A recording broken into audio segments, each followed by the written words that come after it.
ആരോഗ്യമന്ത്രിക്കെതിരെയുള്ള ഈ ആരോപണം ഇപ്പം തുടങ്ങിയതാണ് എന്ന അഭിപ്രായം എനിക്കില്ല.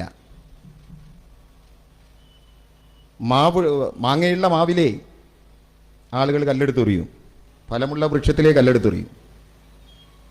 വീണ ജോർജിനെതിരെ നേരത്തെ ഉണ്ടായിരുന്ന ആരോപണം നടത്തിയിട്ടുള്ളത് മുസ്ലിം ലീഗിൻ്റെ ഒരു നേതാവായിരുന്നു, KM ഷാജി. മലപ്പുറത്ത് വെച്ചാണ് അദ്ദേഹം പ്രസംഗിച്ചിട്ടുള്ളത്. അന്ന് അദ്ദേഹം പറഞ്ഞ വാക്ക് ഇങ്ങനെയാണ്: അന്തവും കുന്തവും ഇല്ലാത്ത ഒരു സാധനം. അതേ വേദിയിൽ തന്നെ 4 ദിവസത്തിനകം പാർട്ടി പ്രവർത്തകർ മറുപടി പൊതുയോഗം നടത്തിയിരുന്നു. ആ പൊതുയോഗത്തിൽ പ്രസംഗിക്കാൻ എനിക്ക് അവസരം കിട്ടി. അന്തവും കുന്തവും ഇല്ല എന്ന് പറഞ്ഞാൽ വിദ്യാഭ്യാസമില്ലാത്ത എന്നാണ് നമ്മുടെ നാട്ടിലൊക്കെ പ്രയോഗിക്കുക. അപ്പോൾ പറഞ്ഞങ്ങ് പോവുകയാണ്. ഞാൻ അന്നവിടെ പ്രസംഗിക്കുമ്പോൾ പറഞ്ഞത് 2004 എൻ്റെ ഓർമ്മ. മനോരമയിലും മാതൃഭൂമി പത്രത്തിൻ്റെയും ഒക്കെ 1-ാം പേജിൽ ഒരു പെൺകുട്ടിയുടെ ചിത്രം വന്നിരുന്നു. കേരള യൂണിവേഴ്സിറ്റിയിൽ MSc ഫിസിക്സിന് 1-ാം റാങ്ക് നേടിയ പെൺകുട്ടിയുടെ പേര് വീണ കുര്യാക്കോസ് എന്നായിരുന്നു. BEdനും പിന്നീട് അവർ ഡിഗ്രി നേടി. മാധ്യമ പ്രവർത്തകയായി. ദലൈലാമയടക്കമുള്ള ലോകത്തിലെ പ്രശസ്തരായ ആളുകളെ വീണ ജോർജ് ഇന്റർവ്യൂ ചെയ്യുന്നത് ഞാൻ നിങ്ങളൊക്കെ കണ്ടു. പിന്നീട് അവർ BJP നോട്ടമിട്ട് വെച്ച A+ കാറ്റഗറിയിൽപ്പെട്ട മണ്ഡലത്തിൽ മത്സരിക്കുകയാണ്. സ്വാഭാവികമായി ഏഷ്യാനെറ്റിന് കടുത്ത പ്രശ്നം ഉണ്ടാവും. രാജീവ് ചന്ദ്രശേഖരൻ എന്ന് പറയുന്ന ഏഷ്യാനെറ്റിന്റെ മുതലാളിക്ക് പ്രയാസം ഉണ്ടാവും. ഏഷ്യാനെറ്റിന്റെ കടന്നാക്രമണം ഉണ്ടായി. മലയാള മനോരമക്ക് പ്രയാസം ഉണ്ടാവും. ക്രിസ്ത്യൻ കുടുംബാന്തരീക്ഷത്തിൽ നിന്ന് വരുന്ന ഒരാൾ അരിവാൾ ചുറ്റിക നക്ഷത്രം അടയാളത്തിൽ മത്സരിക്കുകയാണ്. കമ്മ്യൂണിസ്റ്റുകാരൻ അധികാരത്തിൽ വന്നാൽ ഞാൻ ആത്മഹത്യ ചെയ്യും എന്ന് പറഞ്ഞ് നമ്മളൊക്കെ വ്യാമോഹിപ്പിച്ച, അദ്ദേഹം ചെയ്തില്ല, അതുകൊണ്ടാണ് വ്യാമോഹിപ്പിച്ച എന്ന് ഞാൻ പറഞ്ഞത്, മനോരമക്കാരന് സ്വാഭാവികമായി പ്രയാസം ഉണ്ടാവും. A+ കാറ്റഗറിക്കാരന് പ്രയാസം ഉണ്ടാവും. അതുകൊണ്ടാണ് മനോരമയും ഏഷ്യാനെറ്റും അടക്കം വീണ ജോർജിനെ മത്സര സമയത്ത് പോലും കടന്നാക്രമിച്ചിട്ടുള്ളത്. പക്ഷെ അവർ ജയിച്ചു. ഒരുപാട് കാലത്തിനിപ്പുറം, ഒരു 10-20 കൊല്ലത്തിനിപ്പുറമാണെന്ന് എനിക്ക് തോന്നുന്നത്. അരിവാൾ ചുറ്റിക നക്ഷത്രം അടയാളത്തിൽ 46 വർഷത്തിന് ശേഷം അരിവാൾ ചുറ്റിക നക്ഷത്രം അടയാളത്തിൽ, എൻ്റെ ഓർമ്മ ശരിയാണെങ്കിൽ 7000 വോട്ടിനാണെന്ന് ജയിച്ചിട്ടുള്ളത്. 2021 എത്തുമ്പോഴേക്കും അതിൻ്റെ ഏകദേശം 3 ഇരട്ടിയോളം 20,000 ചില്ലാനം വോട്ടിനാണ് അവർ ജയിച്ചിട്ടുള്ളത്. കടന്നാക്രമണം കൂടുന്തോറും അവരുടെ വിജയം കൂടുകയാണ് ചെയ്തത്. അന്തവും കുന്തവുമില്ലാത്ത എന്ന് വീണ ജോർജിനെ വിമർശിച്ച KM ഷാജിയെ കുറിച്ച് ആ സമയത്ത് ഞാനൊന്ന് പഠിക്കാൻ തീരുമാനിച്ചു. സാന്ദർഭികമായി പറയുന്നു എന്ന് മാത്രം. തെരഞ്ഞെടുപ്പിൽ അദ്ദേഹം പറഞ്ഞിട്ടുള്ളത് ഞാൻ പ്രീ ഡിഗ്രി പാസ്സായിട്ടുണ്ടെന്നാണ്. എൻ്റെ നാടിനടുത്ത ചേന്ദമംഗലൂർ ജമാഅത്തെ ഇസ്ലാമിയുടെ ഈറ്റിലും പോറ്റിലുമാണ്. അവിടുത്തെ ഇസ്ലാഹിയ കോളേജിലാണ് അദ്ദേഹം പഠിച്ചിട്ടുള്ളത്, ഈ KM ഷാജി. അദ്ദേഹത്തിൻ്റെ ഒരു അധ്യാപകനോട്, കോളമിസ്റ്റാണ്, മാധ്യമങ്ങളിലൊക്കെ വരുന്നുണ്ട്, ഞാൻ ആ പേര് പറയുന്നില്ല, അദ്ദേഹത്തോട് ചോദിച്ചു, നിങ്ങളുടെ കോളേജിലാണല്ലോ ഈ KM ഷാജി പഠിച്ചത്, എത്ര വരെ പഠിച്ചിട്ടുണ്ട്? അയാൾ എന്നോട് പറഞ്ഞ മറുപടി എന്നെ അത്ഭുതപ്പെടുത്തി. ചാനലുകൾ ഇത് കേൾക്കുന്നുണ്ടല്ലോ, ചിലപ്പോൾ റെക്കോർഡിംഗ് ഉണ്ടാവില്ല. അദ്ദേഹം പറഞ്ഞത്, ഞങ്ങളുടെ കോളേജിൽ പഠിച്ചു, ഹോസ്റ്റലിൽ താമസിച്ചു, 6 മാസം കഴിഞ്ഞപ്പോൾ ഹോസ്റ്റൽ ഫീസ് തരാതെ മുങ്ങിയതാണ്, പക്ഷേ ക്യാൻറ്റീനിൽ ഫുൾ ഹാജരായിരുന്നു എന്നാണ് എന്നോട് പറഞ്ഞത്. അദ്ദേഹമാണ് അന്തവും കുന്തവും ഇല്ലാത്ത എന്ന് പറഞ്ഞു. ഷാജി പിന്നെ പറഞ്ഞു അയാൾക്ക് MBA ഡിഗ്രി ഉണ്ട്, ചെന്നൈയിലേതോ യൂണിവേഴ്സിറ്റിയിൽ നിന്നുള്ള ഡിഗ്രിയാണെന്ന്. ഞാൻ അപ്പോൾ ഓർത്തത് എൻ്റെ ഒരു കൂട്ടുകാരനുണ്ട്, പ്രീ ഡിഗ്രി ഒക്കെ കഴിഞ്ഞ് ഗൾഫിലേക്ക് പോകാൻ ഇപ്പോഴല്ല 10-15 കൊല്ലം മുമ്പ് അക്കൗണ്ടൻ്റ് വിസ എടുത്തു, ഫാമിലിയൊക്കെ കൊണ്ടുപോകാനാണ്. കാരണം അക്കൗണ്ടൻ്റ് വിസ ആകുമ്പോൾ ഫാമിലിയൊക്കെ എടുക്കാം. പക്ഷേ അക്കൗണ്ടൻ്റ് വിസയ്ക്ക് ഒരു പ്രശ്നമുണ്ട്, BCom പാസ്സാവണം. ഇയാളാണെങ്കിൽ പ്രീ ഡിഗ്രി തോറ്റതാണ്. വിസ ഏജൻറ്റ് പറഞ്ഞു പ്രശ്നമില്ല, അതൊക്കെ ബോംബെയിലെത്തിയാൽ മതി, പരിഹരിക്കാം. ബോംബെയിലെത്തി നോക്കുമ്പോൾ കേരള യൂണിവേഴ്സിറ്റിയുടെ 2nd ക്ലാസ്സോടുകൂടിയുള്ള ഉഗ്രൻ സർട്ടിഫിക്കറ്റ്. വില എത്രയാണെന്ന് ചോദിച്ചപ്പോൾ 3000 എന്ന് പറഞ്ഞു. ഒരു ക്യൂരിയോസിറ്റിക്ക് ഇയാൾ ചോദിച്ചു MBBS ഉണ്ടോ? ഉണ്ട്. എത്രയാണെന്ന് ചോദിച്ചു 5000-2000 രൂപേൻ്റെ വ്യത്യാസമുള്ളത്. അത് വെച്ചിട്ടാണ് KM ഷാജി നമ്മളെ ഇളക്കാൻ വന്നത്. ഞാൻ അതിൻ്റെ വിശദീകരണത്തിൽ കിടക്കുന്നില്ല. ഞാൻ പറഞ്ഞു വന്ന കാര്യം ഇതാണ്, ഇങ്ങനെ നിരവധി കാര്യങ്ങൾ നേരത്തെയും വീണ ജോർജിനെതിരെ വന്നിട്ടുള്ളതാണ്. അവരുടെ ഈ മണ്ഡലത്തിൽ നടത്തിയിട്ടുള്ള വികസന കാര്യങ്ങൾ ഞാൻ പറയണമെന്ന് ഉദ്ദേശിച്ചിരുന്നു. പക്ഷെ വളരെ കൃത്യമായി നേരത്തെ ഇവിടെ പറഞ്ഞു. അതുകൊണ്ട് ഞാൻ അതിലേക്ക് കടക്കുന്നില്ല. കൂട്ടത്തിൽ ഒന്നുകൂടി ഞാൻ ഓർക്കുകയായിരുന്നു. ഞാൻ വരുമ്പോൾ അധ്യക്ഷന്റെ പ്രസംഗം നടന്നുകൊണ്ടിരിക്കുകയാണ്. അധ്യക്ഷനും ഉദ്ഘാടന സഖാവ് ഇപ്പോൾ ഇവിടെ പറഞ്ഞ് ഗുജറാത്തിലെ ഒരു പാലം അപകടം. ഇന്ന് രാവിലെ എൻ്റെ റൂമിലേക്ക് സഖാവ് 3 വരികളാണ് പത്രങ്ങളാണ് കൊണ്ടുവന്നത്. ഒന്ന് മനോരമ, ഒന്ന് മാതൃഭൂമി, ഒന്ന് മംഗളം. 3 എൻ്റെ റൂമിലുണ്ട്. കയ്യിലിപ്പം ഞാൻ മാതൃഭൂമിയെ പിടിച്ചിട്ടുള്ളൂ. മാതൃഭൂമിയിൽ ഈ ചിത്രം നിങ്ങൾ കണ്ടിട്ടുണ്ടാവും. ഗംഭീര പാലം. ഗുജറാത്തിൽ ഒരു പാലം തകർന്ന് 11 പേര് മരിച്ചിട്ടുണ്ട്. ആകെ മാതൃഭൂമിയിലുള്ള വാർത്ത അതാ ഈ കാണുന്ന ചിത്രമാണ്. എന്നിട്ട് പറഞ്ഞു വിശദ വാർത്ത 8-ാം പേജിൽ. ഞാനിപ്പോൾ അത് മറച്ചുണ്ടാക്കുന്നില്ല. 8-ാം പേജിലേക്ക് പോകുന്ന ആരെങ്കിലും ഉണ്ടെങ്കിൽ ഒരു മൈക്രോസ്കോപ്പ് കൂടി വെക്കേണ്ടി വരും. ഇതിൻ്റെ 8-ാം പേജ്. എന്നാൽ ഒട്ടും മോശമാക്കിയിട്ടില്ല. പണിമുടക്കിൻ്റെ ഗംഭീര വാർത്ത ഇതിലുണ്ട് വിശദമായി. ഇത് തന്നെയാണ് മനോരമ, ഇത് തന്നെയാണ് മംഗളം. കോട്ടയം മെഡിക്കൽ കോളേജിലുണ്ടായ ദൗർഭാഗ്യകരമായ സംഭവം. ബിന്ദു എന്ന് പറയുന്ന പ്രിയപ്പെട്ട സഹോദരിയുടെ മരണം. ഈ നാട് ആ വേദനയിൽ പങ്കെടുക്കുന്നു. മണിക്കൂറുകൾക്കകമാണ് കേരളത്തിന്റെ ആരോഗ്യ വകുപ്പ് മന്ത്രി അവിടെ എത്തിയിട്ടുള്ളത്. വാസവൻ മിനിസ്റ്റർ അവിടെ എത്തിയിട്ടുള്ളത്. അധികം വൈകാതെ കേരളത്തിന്റെ മുഖ്യമന്ത്രിയും അവിടേക്ക് എത്തി. ഇവിടെ പറഞ്ഞു, ഞാൻ ആവർത്തിക്കുന്നില്ല. ചെന്ന സമയത്ത് ആശുപത്രിയുടെ സൂപ്രണ്ട് കൊടുത്ത വിവരം, ആ വിവരമാണ് മന്ത്രിയോട് അവർ പറയുന്നത്. മന്ത്രി അതാണ് പത്രക്കാരോട് പറയുന്നത്. പത്രക്കാരും രാഷ്ട്രീയ എതിരാളികളും അതിന്റെ ഭാഷ്യം മാറ്റി ആ കെട്ടിടത്തിനടിയിൽ ഒരു സ്ത്രീ ഉണ്ടായിട്ടും അത് മറച്ചു വെച്ചു എന്നാ പറഞ്ഞത്. എന്താ അതുകൊണ്ട് വീണ ജോർജിനുള്ള ലാഭം? നിങ്ങളൊന്ന് പറ സാമാന്യ ബുദ്ധിയിൽ. ഇവിടെ ഇന്നലെ മെനിയാന്നുമായിട്ട് നമ്മൾ കാണുന്ന കാഴ്ച എന്താണ്? വീണ ജോർജിനെ തെരുവിലിറങ്ങി നടത്താൻ അനുവദിക്കില്ല എന്ന് വെല്ലുവിളിച്ച UDF-കാരും BJP-കാരും എല്ലാവരും ഉണ്ടായിരുന്നല്ലോ. പത്തനംതിട്ടയിൽ ആദ്യം പ്രകടനം നടത്തിയത് SDPI-ക്കാരാ. ഇവിടെ ആദ്യം പ്രകടനം നടത്തിയത് SDPI-ക്കാരാണെന്നാണ് ഞാൻ കേട്ടത്. വലിയ ഗജപോക്കിരികളാണ്. ആരെയും കൊല്ലും. അഭിമന്യുവിന്റെ തിരുനെഞ്ചിൽ കടാര കയറ്റിയ തമ്മാടിക്കൂട്ടമാണ്. അവരൊക്കെ വെല്ലുവിളിച്ചല്ലോ വീണ ജോർജിനെ തെരുവിലിറങ്ങാൻ അനുവദിക്കില്ല. ബിന്ദുവിന്റെ വീട്ടിലേക്ക് വീണ ജോർജ് പോയത് പേരിന് പോലും ഒരു പോലീസ് ഇല്ലാതെയാണ്. ഒരു കോൺഗ്രസ്സുകാരനെയും BJP-കാരനെയും ആ വഴിക്ക് കണ്ടിട്ടില്ല. തലേ ദിവസം DYFIയുടെ സംസ്ഥാന സെക്രട്ടറി സനോജ് പറഞ്ഞു, മന്ത്രിയെ തടയുന്നത് കൊള്ളാം, മന്ത്രിയുടെ വീട്ടിലേക്ക് പോകുന്നത് കൊള്ളാം, നിങ്ങൾക്കും വീടുണ്ടെന്ന് ഓർക്കുന്നത് നന്നായിരിക്കും. ഒരു സ്റ്റേറ്റ്മെന്റ് കൊണ്ട് നിന്നു നിങ്ങൾ. ഞാൻ അതിന്റെ വലുപ്പത്തിലൊന്നും പറയുന്നില്ല. പക്ഷെ പ്രിയപ്പെട്ടവരെ, നിങ്ങൾ കണ്ടോ?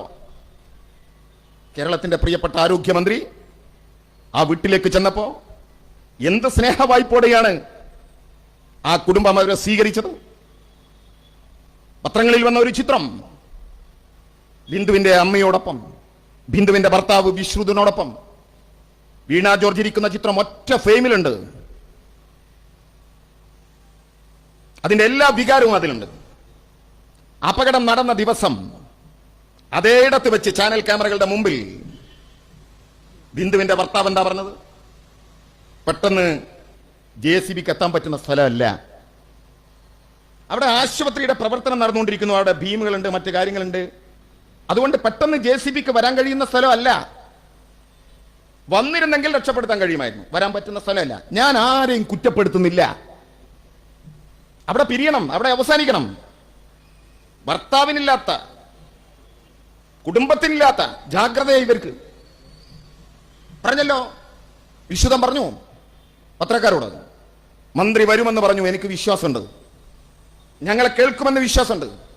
ഞങ്ങളുടെ പ്രയാസങ്ങൾ പരിഹരിക്കുമെന്ന വിശ്വാസമുണ്ട്.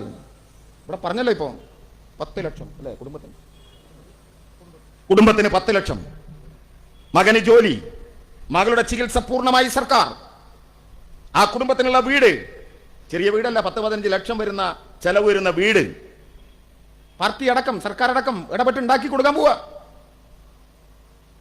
മരിച്ചയാളെ തിരിച്ചു കൊടുക്കാൻ നമുക്ക് കഴിയില്ല. അവരുടെ പ്രയാസങ്ങൾ പങ്കുവെക്കാനാ കഴിയാ. ഒരു പരിഭവമില്ലാതെ അവരുടെ കുടുംബം അത് പറഞ്ഞു. വിശുദ്ധം പറഞ്ഞതൊന്നും ഇവർക്ക് പ്രശ്നമല്ല. ഞാൻ ചോദിക്കട്ടെ പ്രിയപ്പെട്ടവരെ, ഇതേ കോട്ടയം മെഡിക്കൽ കോളേജിൽ എന്നെ കേൾക്കുന്ന കോൺഗ്രസ് ഉണ്ടോ അവിടെ? 15/12/2014 ഇതേ കോട്ടയം മെഡിക്കൽ കോളേജിൽ ലിഫ്റ്റ് തകർന്ന് ഒരു സ്ത്രീ മരിച്ചു. അവരുടെ പേര് കുഞ്ഞമ്മ എന്നാണ്. അവരുടെ ഭർത്താവിന്റെ പേര് മൈക്കൽ തോമസ് എന്നാണ്. അവരുടെ വീട്ടുപേര് ആറ്റുകാലിൽ വീടെന്നാണ്. അവരുടെ നാട് കിഴിക്കുന്നമാണ്. അവരുടെ ജില്ല കോട്ടയമാണ്. എന്ത് ചെയ്തു കോൺഗ്രസ് എന്ന് പറ കേക്കട്ടെ. എന്ത് ചെയ്തു? കാലണ കൊടുത്തോ നിങ്ങൾ ആ കുടുംബത്തിന്? കാലണ. ആ കുടുംബത്തിൽ സന്ദർശിച്ചോ കേരളത്തിന്റെ ആരോഗ്യ വകുപ്പ് മന്ത്രി? നിങ്ങൾ പറ. മുഖ്യമന്ത്രി പോയോ? എന്തേ പോവാതിരുന്നത്?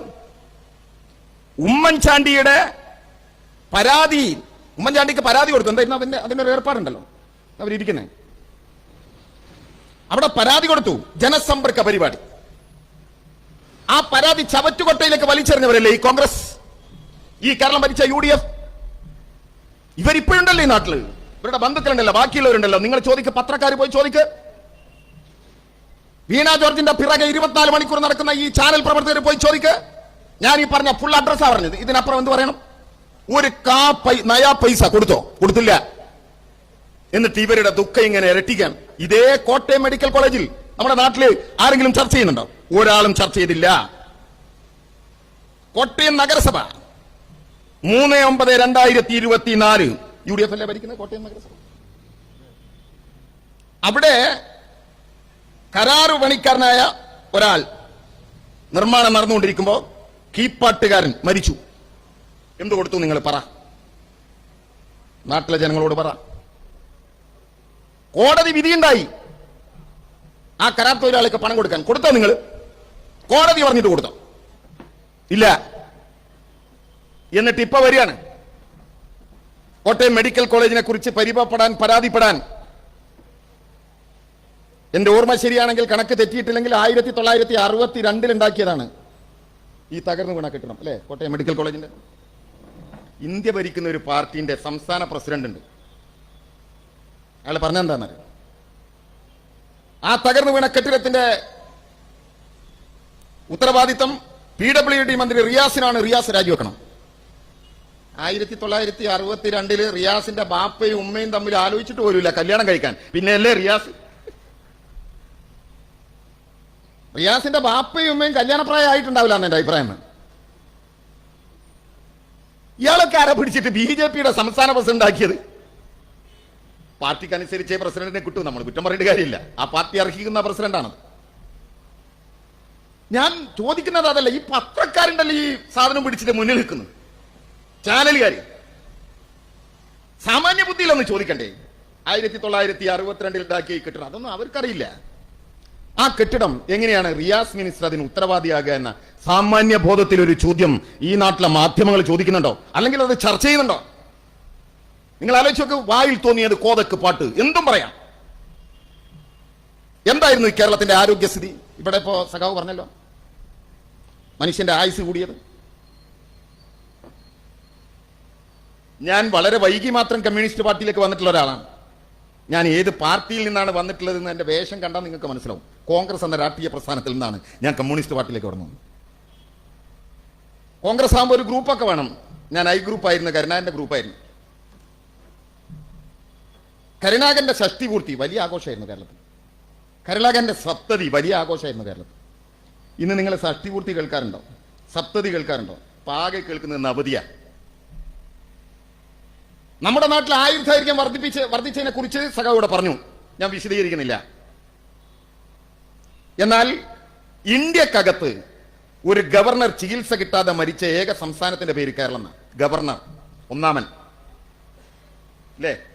ഇപ്പോഴത്തെ ഗവർണറൊക്കെ വിചാരം പടച്ചവനാണ്. അതുകൊട്ടെ, ഞാൻ അതിലേക്ക് ഇപ്പൊ കിടക്കുന്നില്ല, സമയം കിട്ടുകയാണെങ്കിൽ പറയാം. ആ ഗവർണർ ഒരു മെഡിക്കൽ കോളേജിൽ വെച്ച് ചികിത്സ കിട്ടാതെ മരിച്ചത് UDF ഭരിക്കുമ്പോൾ കേരളത്തിൽ ആന്റണി മുഖ്യമന്ത്രി, കടവൂർ ശിവദാസൻ ആരോഗ്യ വകുപ്പ് മന്ത്രി, ഈ കേരളത്തിൽ സിക്കന്ദർ ഭട്ട്. എന്തേ നിങ്ങൾ ഓർക്കാതെ പോകുന്നു? ഈ കേരളത്തിലല്ലേ? തിരുവനന്തപുരം SITയിൽ അണുബാധയേറ്റ് 15 കുട്ടികളെ മരണപ്പെട്ടു UDFന്റെ ഭരണകാലത്ത്. എന്തേ ആരോഗ്യമന്ത്രിയെ തടഞ്ഞില്ല? 15 കുട്ടികളെ SITയിലെ പിന്നെ അണുബാധയേറ്റ മരണപ്പെട്ട് പഴയൊരു കെട്ടിടം തകർന്നു വീഴുന്നത് പോലെയല്ല. ഇവിടെ സഖാവുപ്പ പറഞ്ഞല്ലോ, ഡൽഹിയില് കോൺഗ്രസുകാർ കൊന്ന 4000 പേരുടെ കഥയാണ് സഖാവ് പറഞ്ഞത്. അടിയന്തരാവസ്ഥയുടെ കരാല കാലഘട്ടങ്ങളിൽ ലീഗ് ഉണ്ടോ, ജമാഅത്തുണ്ടോ, SDPI ഉണ്ടോ? കേട്ടോ, ജുമാ മസ്ജിദിന്റെ ചുറ്റുമുള്ള തുർക്കുമാൻ ഗേറ്റിലെ കെട്ടിടങ്ങൾ ഇരിച്ചു നിരത്തിയപ്പോ ആ കെട്ടിടങ്ങളുടെ അടിയിൽപ്പെട്ട്, കല്ലിനടിയിൽപ്പെട്ട്, സ്ലാബുകൾക്കടിയിൽപ്പെട്ട് 100 കണക്കിന് മനുഷ്യർ മരിച്ചു വീണു. അങ്ങ് ഡൽഹിയിൽ അടിയന്തരാവസ്ഥയിൽ ഇന്ദിരാഗാന്ധിയുടെ പുന്നാര മകൻ സഞ്ജയ് ഗാന്ധി നിങ്ങൾ ബിൽഡിംഗ് പൊളിച്ചിട്ട് മേലിട്ടതാ, എന്നിട്ടാ 100 കണക്കിന് ആളുകളെ കൊന്നത്. എന്നാൽ ഇവിടെ UDF-ന്റെ കാലത്ത് തിരിഞ്ഞു നോക്കാത്ത ഒരു കെട്ടിടം, അതിന്റെ ബാത്റൂമുകൾ അടച്ചു വെച്ചിട്ടുണ്ട്. ഒരു ബാത്റൂമിൽ മാത്രം എന്തോ വിധി വൈപരീതത്തിൽ, നിർഭാഗ്യത്തിൽ ബിന്ദു എന്ന സഹോദരി പോയി മരണപ്പെട്ടു. പുതിയ ബാത്റൂമുകൾ ഉണ്ടാക്കിയിട്ടുണ്ട് തൊട്ടടുത്ത വാർഡുകളിൽ. ഇത് മാറ്റാൻ നിൽക്കാണ്. ഉദ്ഘാടനത്തിന് കാത്തിരിക്കണ്ട എന്ന് വീണ ജോർജ് കൃത്യമായി പറഞ്ഞതാണ്. മെല്ലെ മെല്ലെ സംവിധാനങ്ങൾ അങ്ങോട്ട് മാറ്റിക്കൊണ്ടിരിക്കുകയാണ്. ഈ ക്യാമറ കാണിക്കുന്ന ക്യാമറയിൽ പോയിട്ട് ഈ ഇടിഞ്ഞു വീണ കെട്ടിടം കാണിക്കുമ്പോ ഈ മാധ്യമങ്ങളുടെ ക്യാമറ ഇങ്ങനെ അവിടെ മാത്രം ക്രോഡീകരിക്കുക.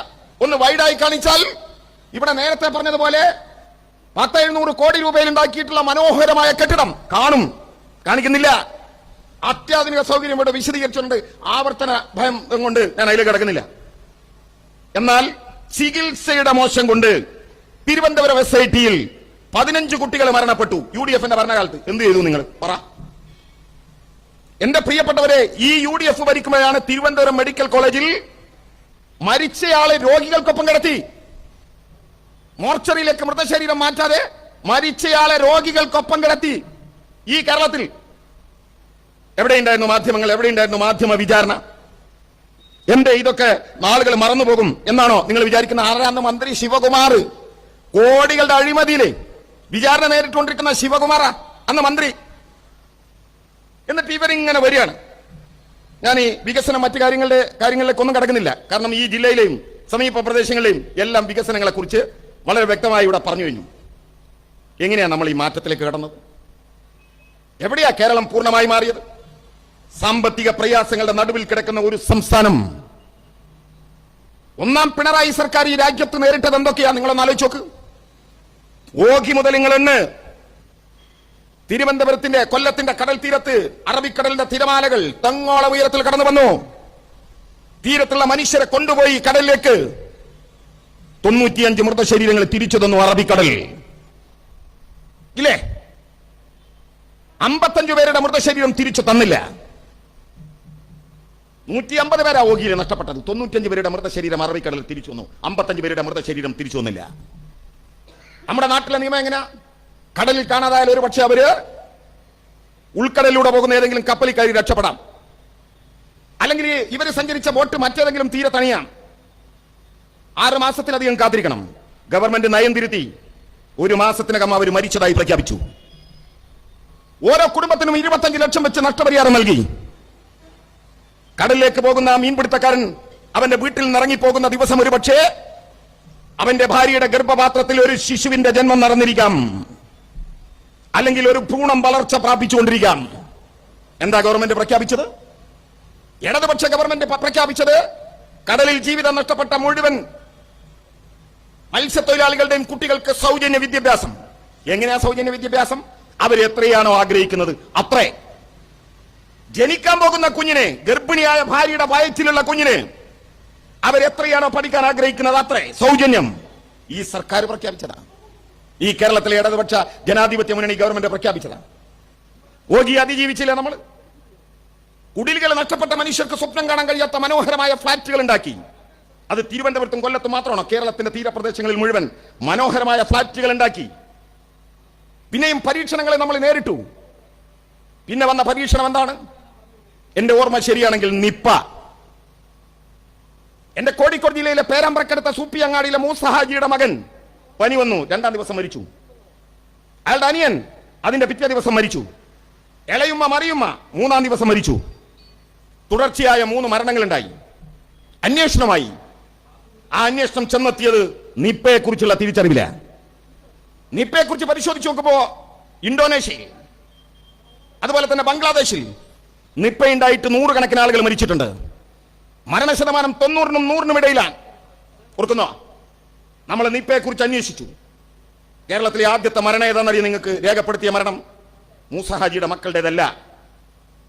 മൂസ ഹാജിയുടെ മക്കളെ പേരാമ്പ്രയുടെ ആശുപത്രിയിൽ ചികിത്സിച്ച ഒരു പെൺകുട്ടിയുണ്ട്. പ്രിയപ്പെട്ടവരെ, നിങ്ങൾ മറന്നുപോയോ ആ പെൺകുട്ടിയുടെ പേര്? മറക്കാൻ പാടില്ല പേര്. അവളുടെ പേര് ലിനീന. ഈ കെട്ടകാലത്തിന്റെ ഭാഷ്യം കടമെടുത്ത് പറഞ്ഞാൽ മൂസ ഹാജിയുടെ മക്കളെ പേരാമ്പ്ര ആശുപത്രിയിൽ വെച്ച് ചികിത്സിക്കുമ്പോ പാവം ആ പെൺകുട്ടി അറിഞ്ഞില്ല മാരകമായ രോഗം തന്നിലേക്ക് പടർന്ന് കയറുകയാണെന്ന്. പിറ്റേ ദിവസം വീട്ടിൽ നിന്ന് ഇറങ്ങിപ്പോവുക. മുല കൊടുക്കുന്നൊരു കുട്ടിയുണ്ട്. ആ കുട്ടിക്ക് മുല കൊടുത്ത് അമ്മ ഏൽപ്പിച്ച് വീട്ടിൽ നിന്ന് ഇറങ്ങിപ്പോകുമ്പോ അവൾ ആലോചിച്ചില്ല ഇനി വീട്ടിലേക്ക് ഞാൻ തിരിച്ചു കയറില്ലെന്ന്. ആശുപത്രി കിടക്കയിൽ വെച്ച് അവൾ തിരിച്ചറിയ ഇനി തന്റെ വീട്ടിലേക്കല്ല ജീവിതത്തിലേക്ക് പോലും എനിക്ക് തിരിച്ചു നടത്തമില്ലെന്ന്. അറബിക്കടലിന് അപ്പുറമുള്ള പ്രിയപ്പെട്ടവൻ അവൾ കണ്ണീരിൽ കുതിർന്ന ഒരു കത്തെഴുതി. ഞാൻ നിങ്ങളും ആ കത്ത് വായിച്ചു. എന്താ അവൾ പറഞ്ഞു? പ്രിയപ്പെട്ടവനെ, നമ്മൾ തമ്മിൽ ഇനി കണ്ടെന്ന് വരില്ല. മരണത്തിന്റെ കാലച്ച ഞാൻ ഇങ്ങനെ കേൾക്കുകയാ. ഒന്ന് യാത്ര പറയാൻ പോലും എനിക്ക് പറ്റിയെന്ന് വരില്ല. പറക്കമുറ്റാത്ത 2 കുട്ടികളുണ്ട് നമുക്ക്. അവരെ ഞാൻ നിങ്ങളെ ഏൽപ്പിക്കുകയാണെന്ന് കണ്ണീരിന്റെ കത്തെഴുതി ലിനി. പ്രിയപ്പെട്ട ഭർത്താവ് പ്രവാസ ലോകത്തുനിന്ന് പറന്നെത്തി. കാണിച്ചു കൊടുത്തില്ല നമ്മൾ അവളെ. ലിനി മരിച്ചു. കാണിച്ചു കൊടുത്തില്ല അമൃത ശരീരം. 54 ഡിഗ്രി സെൽഷ്യസിൽ മാവൂർ റോഡ് ശ്മശാനത്തിൽ കത്തിച്ചു ചാമ്പലാക്കി കളഞ്ഞു. അതായിരുന്നു നിപ. അതിജീവിച്ചില്ല പ്രിയപ്പെട്ടവര്. എന്റെ ട്രെയിൻ ടിക്കറ്റ് നിന്ന് പ്രയാസ. ഇക്യൂല ട്രെയിൻ ടിക്കറ്റ് കിട്ടുന്നു. ഞങ്ങളന്ന് കോഴിക്കോട് നിന്ന് ട്രെയിനിൽ കയറിയാൽ ആ കമ്പാർട്ട്മെന്റിലുള്ളവരൊക്കെ മാറിപ്പോവും. കോഴിക്കോട് നിന്നാണ് കയറിയത്. നിപ്പയുള്ള നാട്ടിലാണ്. മെഡിക്കൽ കോളേജിൽ കാലിയായി, വാർഡുകൾ കാലിയായി. ഗ്ലൂക്കോസ് കയറ്റിക്കൊണ്ടിരിക്കുന്ന ആളുകൾ അതുമായിട്ട് പോയി. സ്വകാര്യ പ്രാക്ടീസ് പാടില്ല എന്ന് പറഞ്ഞ ഡോക്ടർമാർ, പറഞ്ഞാക്കാത്ത ഡോക്ടർമാർ സകല സ്വകാര്യ പ്രാക്ടീസ് നിർത്തി. അതായിരുന്നു നിപ്പ. കോഴിക്കോട് മെഡിക്കൽ കോളേജിന്റെ ബ്ലഡ് ബാങ്ക് കാലിയായി. ജില്ലാ കലക്ടറുടെ സ്റ്റേറ്റ്മെന്റ് വന്നു. ഞാൻ ഇപ്പോഴും ഓർക്കുന്നു. ഇന്നത്തെ ഡിവൈഎഫ്ഐയുടെ സംസ്ഥാന പ്രസിഡന്റ്, അന്നത്തെ ജില്ലാ പ്രസിഡന്റ്, എന്റെ നാട്ടുകാരൻ കൂട്ടുകാരൻ വസീഫ്, ഒറ്റ പ്രഖ്യാപനം: ഡിവൈഎഫ്ഐയുടെ ചെറുപ്പക്കാരൻ നാളെ കോഴിക്കോട് മെഡിക്കൽ കോളേജിലെത്തി ബ്ലഡ് നൽകണം. ആ രക്തബാങ്ക് നിറച്ചു പോകുന്ന പാർട്ടിയുടെ പേര് ഡിവൈഎഫ്ഐ. അറിയോ നിങ്ങൾക്ക്? ഞാൻ അതിന്റെ വിശദീകരണത്തിൽ കിടക്കുന്നില്ല. ആ ലിനി മരിച്ചുപോയി. 21 പേർക്ക് നിപ്പയുണ്ടായി. വ്യാജൻ രാഹുൽ മാങ്കൂട്ടത്തിൽ കഴിഞ്ഞ ആഴ്ച പറയാണ് കേരളത്തിൽ നിപ്പ വന്നിട്ട് സകലരും മരിച്ചുപോയി. എവിടുന്ന അവനൊക്കെ വരുന്നത്? തമിഴ്നാട്ടിലെയും ബോംബെയിലും ഒക്കെ ഉള്ള സിനിമാ നടന്മാര് വരെ വോട്ടർ ലിസ്റ്റിൽ പേരുണ്ടാക്കി ജയിച്ച വിദ്വാന വ്യാജൻ. അവൻ പറയാണ് നിപ്പ വന്നവരൊക്കെ മരിച്ചുപോയി. 21 പേര് ആദ്യത്തെ നിപ്പയിൽ. 19 പേര് മരിച്ചു. അതിൽ നിന്ന് ഇപ്പൊ ഈ അടുത്ത കാലത്ത് നമ്മൾ അത് 33% കുറച്ചത്. ഇപ്പൊ 3 പേർക്ക് നിപ്പയുണ്ടായി. ഒരാൾ മരിച്ചു, ഒരാൾ ചികിത്സയിൽ, ഒരാൾ രക്ഷപ്പെട്ടു. അതാ 33.3%. കേരളത്തിന്റെ ആരോഗ്യ വകുപ്പ് മന്ത്രി ശൈലജ ടീച്ചർ ഈ നാട് വിളിക്കുന്ന പേരെന്താണ്? ടീച്ചർ അമ്മേ. 1957 EMS ഗവൺമെന്റിനെ അട്ടിമറിക്കാൻ പണം കൊടുത്ത അമേരിക്കയുടെ ചാരസംഘടനയുടെ പേര് CIA. അവരുടെ ആസ്ഥാനം നിൽക്കുന്നത് വാഷിംഗ്ടൺ. ആ വാഷിംഗ്ടണിൽ ഇറങ്ങുന്ന പത്രത്തിന്റെ പേര് വാഷിംഗ്ടൺ പോസ്റ്റ്. ആ വാഷിംഗ്ടൺ പോസ്റ്റിന്റെ പേജ് 1-ാം പേജിൽ ഈ കേരളത്തിന്റെ ആരോഗ്യമന്ത്രി ശൈലജ ടീച്ചറുടെ ചിത്രം. ആരാ ശൈലജ ടീച്ചറെ ആദ്യമായി ടീച്ചറമ്മ എന്ന് വിളിച്ചെന്നറിയോ നിങ്ങൾക്ക്? കോഴിക്കോട് മെഡിക്കൽ കോളേജിൽ BSc നഴ്സിംഗിന് പഠിക്കുന്ന ഒരു പെൺകുട്ടിയുണ്ട്. അജന്യ എന്ന അവളുടെ പേര്. നിപ്പയെ അതിജീവിച്ച 2 പേരിൽ ഒരു പേര് അജന്യ. മുഖപുസ്തകത്തിലൂടെ ഞാൻ പരിചയപ്പെട്ട എന്റെ പ്രിയപ്പെട്ട കൂട്ടുകാരി. അവൾ അച്ഛനമ്മമാരോടൊപ്പം ഒരിക്കൽ എന്റെ വീട്ടിൽ വന്നു. ആ ദിവസം ഓർത്തെടുത്ത് അവൾ എന്നോട് പറഞ്ഞത് എന്താണെന്നറിയോ? BSc നഴ്സിന് കോഴിക്കോട് മെഡിക്കൽ കോളേജിൽ പഠിക്കുക. രോഗത്തിൽ നിന്ന് അവൾ തിരിച്ചു നടക്കാൻ തുടങ്ങി. എന്നിട്ട് പോലും കൂടെ പഠിക്കുന്ന കുട്ടികൾ ആരും വന്നില്ല അവളുടെ അടുത്തേക്ക്. ഒരു നാട്ടുകാരും വന്നില്ല, കൂട്ടുകാരും വന്നില്ല. അവളുടെ അച്ഛനും അമ്മയും മാത്രം, പരിശോധിക്കുന്ന ഡോക്ടർമാര് മാത്രം. ഒരു ദിവസം ഡോക്ടർ അവളോട് പറഞ്ഞു, നാളെ നിന്നെ കാണാൻ കേരളത്തിന്റെ പ്രിയപ്പെട്ട ആരോഗ്യ വകുപ്പ് മന്ത്രി വരുന്നു. അതിന് എന്നോട് പറഞ്ഞ എന്താണെന്നറിയോ? ഒരു മാസ്ക് പോലും ധരിക്കാതെ, ഒരു കയ്യുറ പോലും ധരിക്കാതെ കേരളത്തിന്റെ പ്രിയപ്പെട്ട ആരോഗ്യ വകുപ്പ് മന്ത്രി ശൈലജ ടീച്ചർ എന്നെ നെഞ്ചോട് ചേർത്ത് പിടിച്ച് എന്റെ മൂർത്താവിൽ ഒന്ന് ചുംബിച്ചപ്പോ ഞാൻ ജീവിതത്തിലേക്ക് തിരിച്ചു നടക്കാൻ തുടങ്ങിയായിരുന്നു. ടീച്ചറുടെ കൈപ്പിടിയിൽ നിന്ന് മാറി മുറിയിലേക്ക് തിരിച്ചു നടക്കുമ്പോൾ മനസ്സിൽ ഞാനൊന്ന് വിളിച്ചു, ടീച്ചറേ. എനിക്ക് തോന്നി പോരാന്ന്. ഞാൻ ആവർത്തിച്ചു വിളിച്ചു, ടീച്ചർ അമ്മേ. അവിടെയാ മഹാരോഗങ്ങളെ അതിജീവിക്കാൻ കൂടെ നിന്ന സ്നേഹത്തിന്റെ അടയാളങ്ങളെ അമ്മേനെ വിളിച്ച പാരമ്പര്യമുള്ള നാടാണ് കേരളം. ശൈലജ ടീച്ചർ വിളിച്ചത് ടീച്ചർ അമ്മയെന്നാണ്. നിപ്പയെ അതിജീവിച്ചു നമ്മള്. ഓഗി അതിജീവിച്ചു, നിപ്പയെ അതിജീവിച്ചു. പിന്നെയോ 2 മഹാപ്രളയങ്ങൾ. ഞാൻ പറയണോ, പത്തനംതിട്ടയിൽ പ്രളയത്തിന്റെ മഹാദുരന്തം അനുഭവിച്ച നാടല്ലേ ഈ പത്തനംതിട്ട? ഞാൻ വരുന്നത് കോഴിക്കോട് ജില്ലയിലെ മുക്കത്തിനടുത്ത കൊടിയത്തൂർ എന്ന ഗ്രാമത്തിൽ നിന്ന്. എന്റെ ഗ്രാമത്തിന് അരഞ്ഞാണം വിട്ടൊഴുകുന്ന ഒരു നദിയുണ്ട്. ആ നദിയുടെ പേര് ഇരുവഴിഞ്ഞിപ്പുഴ. കേട്ടിട്ടുണ്ടോ? ആ പേര് ഉണ്ടോ? എവിടെയാ കേട്ടത്? മൊയ്തീൻ എന്ന സിനിമയിൽ. ഇരുവഴിഞ്ഞിപ്പുഴ അറബിക്കടലിലുള്ളതാണെങ്കിൽ കാഞ്ചന മൊയ്തീനുള്ളതാണ്. 1982 ജൂലൈ മാസം 15-ാം തീയതി, 5 ദിവസം കൂടിയുള്ളൂ ഓർമ്മ ദിനത്തിന്. 1982 ജൂലൈ മാസം 15-ാം തീയതി എന്റെ വീടിന്റെ വിളിപ്പാടകലയുള്ള ഇരുവഴിഞ്ഞിപ്പുഴയിലെ തെയ്യത്തും കടവിൽ കാലത്ത് 8:15 തോണി മറിഞ്ഞപ്പോ നിരവധി ജീവനുകളെ രക്ഷപ്പെടുത്തിയ മൊയ്തീൻ പിന്നെയും ജീവനുകളെ രക്ഷപ്പെടുത്താൻ ഇരുവഴിഞ്ഞിയുടെ ആയങ്ങളിലേക്ക് തിരിഞ്ഞു നോക്കാതെ നടന്നുപോയപ്പോ മുക്കത്തിന്റെ പ്രണയക്കടവിൽ കാഞ്ചന തനിച്ചായി പോയി. എന്റെ ഉമ്മയുടെ അനിയത്തിയുടെ മകനാണ് മൊയ്തീൻ എന്നതുകൊണ്ട് അന്നു മുതൽ കാഞ്ചന എനിക്ക് കേടത്തിയമ്മയാണ്. 2018 പ്രളയത്തിൽ ഇരുവഴിഞ്ഞിപ്പുഴ ചരിത്രത്തിൽ ആദ്യമായി കരകവിഞ്ഞൊഴുകി വന്ന് 70 വർഷം പഴക്കമുള്ള എന്റെ വീടിന്റെ മുറ്റത്ത് വന്ന് അകത്തേക്ക് നോക്കി തത്തി കളിച്ചു. അന്ന് ഇരുവഴിഞ്ഞിപ്പുഴയോട് ഞാൻ പറഞ്ഞു, എന്റെ വീട്ടിലേക്ക് കയറാനുള്ള ധൈര്യമൊന്നും നിനക്കില്ല, മഹാഭാഗ്യം. ഇരുവഴിഞ്ഞിപ്പുഴ തിരിച്ചിറങ്ങിപ്പോയി. 2019 മലയിടിഞ്ഞ് കുന്നിടിഞ്ഞ് ഉരുള് പൊട്ടി പൂർവാധികം ശക്തിയോടെ ഇരുവഴിഞ്ഞിപ്പുഴ ഇരമ്പിയാർത്ത് വന്നപ്പോ എന്റെ വീടിനകത്ത് മുട്ടിന് വെള്ളം. നാസിർ കൊളായി എന്ന് പറഞ്ഞാൽ നിങ്ങൾക്ക് മനസ്സിലാവും എന്താ സംഭവിച്ചിട്ടുണ്ടാകാം. ഇരുവഴിഞ്ഞും ചാലിയാറും പമ്പയാറും പെരിയാറും നിങ്ങളുടെ നാട്ടിലെ ആറുകളും എല്ലാം നിറഞ്ഞു കവിഞ്ഞൊഴുകി 2018-ലും 2019-ലും. അപ്പൊ നിങ്ങളെ നോക്ക്, പൊതുവെ ഈ സദസ്സിൽ സ്ത്രീകൾ കുറവാണ്. കാലാവസ്ഥ മോശമായതുകൊണ്ടൊക്കെ ആയിരിക്കാം. പക്ഷെ പ്രളയത്തിന് മുമ്പുള്ള കാലത്ത് പാർട്ടി കമ്മിറ്റിയൊക്കെ വിളിച്ചാൽ 7 മണിക്ക് ശേഷമാണ് കമ്മിറ്റിയെങ്കിൽ സ്ത്രീകൾ പൊതുവെ കുറയും, വീട്ടമ്മമാര് വരില്ല. എന്താണെന്നറിയാൻ വേണ്ടി നമ്മൾ വീട്ടിൽ പോയിട്ട് ബെല്ലടിച്ചാൽ വീട്ടമ്മ വാതിൽ തുറന്നിട്ട് ഒറ്റ അകത്തേക്ക്. പുറത്ത് വന്നവനെ പേടിച്ചിട്ടല്ല, അകത്ത് പേടിപ്പെടുത്തുന്ന ഒരു സംഭവം നടക്കുന്നുണ്ട്. എന്താ സംഭവം? രാജഗോപാലൻ റെയിൽ പാളത്തിലേക്ക് കയറി മലബാർ എക്സ്പ്രസ് കുതിച്ചു വരുന്നു. അന്നത്തെ സീരിയൽ കഴിഞ്ഞ് ഉറക്കം കിട്ടുക? രാജഗോപാലൻ റെയിൽ പാളത്തിൽ മലബാർ എക്സ്പ്രസ് കുതിച്ചു വരുന്നു. പിറ്റേന്ന് 7 മണിക്ക് തുറന്നാലോ രാജഗോപാലൻ അങ്ങോട്ടും മലബാർ എക്സ്പ്രസ് ഇങ്ങോട്ടും പോയിട്ടുണ്ടാവും. ഒരു കുഴപ്പമില്ല. ഞാൻ ചോദിക്കട്ടെ, മലയിടിഞ്ഞ് കുന്നിടിഞ്ഞ് ഉരുള് പൊട്ടി മഹാപ്രളയം ഉണ്ടായപ്പോ ഈ വീട്ടമ്മമാര് സീരിയൽ കാണാൻ നിന്നോ? സിനിമ കാണാൻ നിന്നോ? ഇല്ല. കേരളത്തിലെ വീട്ടമ്മമാര് മാത്രമല്ല, കേരളത്തിലെ മലയാളികൾ മാത്രമല്ല, ലോകത്തുള്ള സകല മലയാളികളും. എന്നാൽ വൈകുന്നേരം 6 മണിയാകുമ്പോ ടെലിവിഷൻ ചാനലിന്റെ മുമ്പിൽ വന്ന് കാത്തിരിക്കുക. എന്തിനാ? സീരിയൽ കാണാനാ? സിനിമ കാണാനാ? മമ്മൂട്ടിയെ കേൾക്കാനാ? മോഹൻലാലിനെ കാണാനാ? അല്ല, ഒറ്റ മനുഷ്യനെ കാണാൻ, ഒറ്റ മനുഷ്യനെ കേൾക്കാൻ. ആരാണ് അയാൾ? കേരളത്തിന്റെ മുഖ്യമന്ത്രി സഖാവ് പിണറായി വിജയനെ കാണാനും കേൾക്കാനും കാത്തിരുന്നു കേരളം. എന്താ മനുഷ്യൻ പറഞ്ഞത്? ഭയപ്പെടണ്ട, പ്രളയജലം ഇങ്ങനെ ഒഴുകി വരിക. നമ്മൾ അങ്ങോട്ട് ഇറങ്ങല്ലേ? നോക്കുങ്ങൾ, നമ്മൾ അങ്ങോട്ട് ഇറങ്ങല്ലേ? പുനഃസൃഷ്ടിക്കണം ഈ കേരളത്തെ. റീബിൽഡ് കേരള. ഒന്നുകൂടി പറഞ്ഞു, പ്രളയത്തിന് മുമ്പുള്ള കേരളമല്ല, ഒരു പുതിയ കേരളം. ഒരു പുതിയ കേരളം. ഒരുപാട് കൊല്ലങ്ങൾക്ക് മുമ്പ് ചെങ്ങന്നൂർ ഇറങ്ങിയിട്ട് ഈ റോഡിലൂടെ വന്നിട്ടുണ്ട് ഞാൻ. പത്തനംതിട്ടയിൽ ആദ്യമായിട്ട് വരികയാണ്. പക്ഷേ ഓന്നിയിലോ റാന്നിയിലോ ഒക്കെ വന്നിട്ട്. അന്നുള്ള റോഡാണോ ഇന്നത്തെ റോഡ്? നിങ്ങൾ നോക്ക്, 10 കൊല്ലം മുമ്പ് ആനമുട്ട ഉരുട്ടിയാ പോകാത്ത റോഡിലൂടെ കോയിമുട്ട ഇട്ടാൽ കാസർഗോഡ് നിന്ന് തിരുവനന്തപുരത്ത് എത്തും. അമ്മാതിരി റോഡാ. സംശയമുണ്ടോ? നിങ്ങൾ ഈ റോഡിലൂടെ നടക്ക്, തൊട്ട് കാണാം ഈ ഗവൺമെന്റ് കിഫ്ബിയിലൂടെ അടക്കം ഉണ്ടാക്കിയിട്ടുള്ള റോഡുകൾ, ആശുപത്രികൾ, കെട്ടിടങ്ങൾ. എന്തായിരുന്നു നമ്മുടെ നാട്ടിലെ സ്ഥിതി? ആതുര രംഗമെടുത്ത് പരിശോധിക്ക്. ഒരു ഡോക്ടർ, ഒരു നേഴ്സ്, ഉച്ചക്ക് 1 മണിക്ക് അടച്ചു പോയിരുന്ന പ്രാഥമിക ആരോഗ്യ കേന്ദ്രങ്ങൾ ഇന്നോ 3 ഡോക്ടർമാർ, നേഴ്സുമാർ, മരുന്ന്. രാവിലെ തുടങ്ങിയാൽ വൈകുന്നേരം 6 മണി വരെ കുടുംബാരോഗ്യ കേന്ദ്രങ്ങളായി മാറി. ഇത് ഹോസ്പിറ്റലാണോ പഞ്ചനക്ഷത്ര ഹോട്ടലാണോ എന്ന് സംശയിക്കുന്ന എല്ലാ സൗകര്യങ്ങളോടും കൂടിയ കെട്ടിടങ്ങൾ. കോട്ടയം മെഡിക്കൽ കോളേജിന്റെ പുതിയ കെട്ടിടമടക്കം.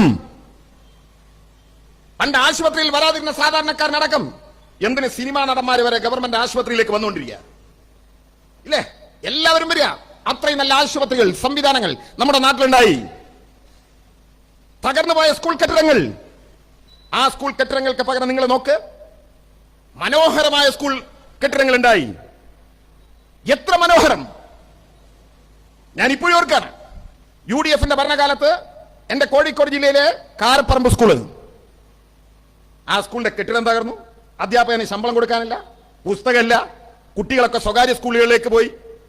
4-5 കുട്ടികൾ മാത്രം ബാക്കിയായി. UDF ഗവൺമെന്റ് സ്കൂൾ അടച്ചുപൂട്ടാൻ തീരുമാനിച്ചു. അതിന്റെ കാരണം പറഞ്ഞാൽ എന്തായാലും, കാരണം ഇംഗ്ലീഷിലാ പറഞ്ഞത്, അൺഎക്കോണമി, ലാഭകരമല്ല. അതെന്താ മീൻ കച്ചവടാണോ?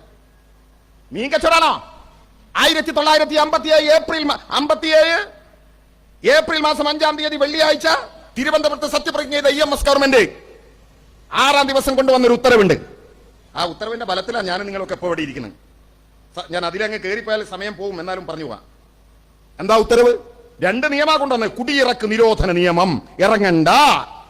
ഏത് കൊടി കുത്തിയ തമ്പുരാന്റെ മണ്ണിലാണെങ്കിലും ആ മണ്ണിൽ അധ്വാനിച്ച് നീയാണെങ്കിൽ ആ മണ്ണ് നിനക്ക് അവകാശപ്പെട്ടതാണ്. എന്നെ കേൾക്കുന്ന ഇവിടെ ഇരിക്കുന്ന LDFന്റെ അല്ലാത്ത BJPയുടെ കോൺഗ്രസിന്റെയോ ഞങ്ങളുടെ രാഷ്ട്രീയ എതിരാളികൾ ആരെങ്കിലും ഉണ്ടെങ്കിൽ വീട്ടിൽ പോവുക, ആധാരം എടുക്കുക, അടിയാധാരം എടുക്കുക. ദൈവപുത്രൻ.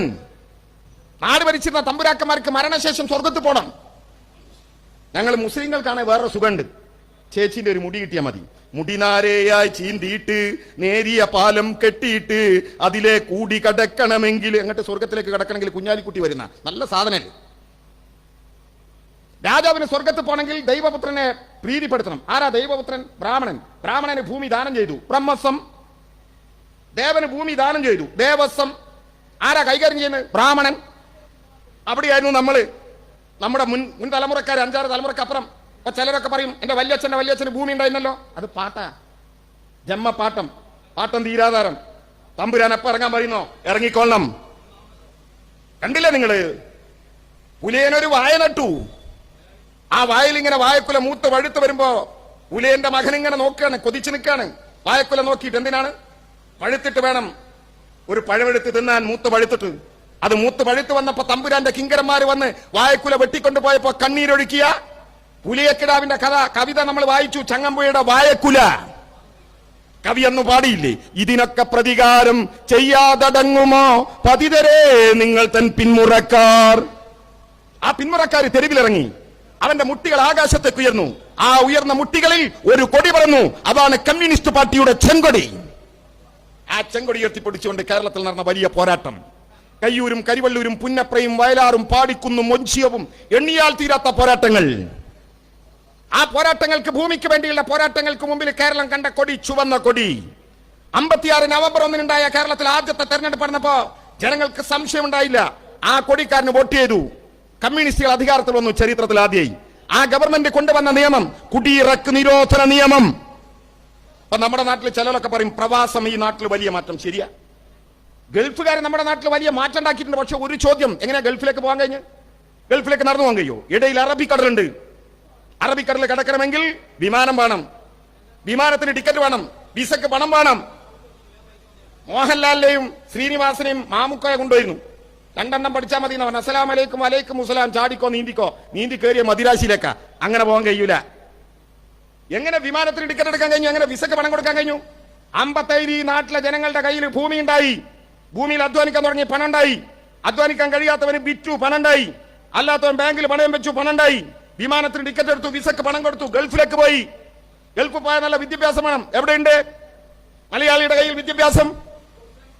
എവിടെയുണ്ട്? പുതിയ തലമുറയുടെ എല്ലാം വർത്തമാനം. നിങ്ങൾ 56-ലേക്ക് പോകണം. മനസ്സിലായി നിങ്ങൾക്ക്? പാവപ്പെട്ട കുട്ടികൾക്ക് സ്കൂളിൽ പോകാൻ വയ്യ. ജാതി കൊണ്ട് താഴ്ന്നവന് സ്കൂളിൽ പോകാൻ വയ്യ. അയ്യങ്കാളിയുടെ കഥ പറയുന്നത് എന്തിനാ? നമ്മള് പഞ്ചമി എന്ന 5 വയസ്സുകാരിയുടെ കൈപിടിച്ച് അയ്യങ്കാളി. ആരാ അയ്യങ്കാളി? അയ്യങ്കാളിയെ കണ്ടവരൊന്നും ഇവിടെ ആരും ഉണ്ടാവില്ല. പക്ഷെ DYFയുടെയും AIYFന്റെയും ഒക്കെ സമ്മേളനങ്ങളുടെ പുറത്ത് അയ്യങ്കാളിന്റെ ചിത്രം ഉണ്ടാവും. അവർ DYFയും കമ്മ്യൂണിസ്റ്റുകാരും ആയിട്ടാ അല്ല, അവരുടെ പോരാട്ടങ്ങളെ അംഗീകരിക്കുന്ന പ്രസ്ഥാനം അത്. എന്താ അയ്യങ്കാളിയുടെ വേഷം കണ്ടിട്ടില്ല ഞങ്ങള്? തലയിൽ പട്ടുകൊണ്ട് കെട്ട്, നെറ്റിയിൽ പൊട്ട്, കറുത്ത കോട്ട്. ഞാൻ ടാ എന്ന അക്ഷരം കൊണ്ട് പ്രാസൊപ്പിച്ച് പറഞ്ഞതല്ല.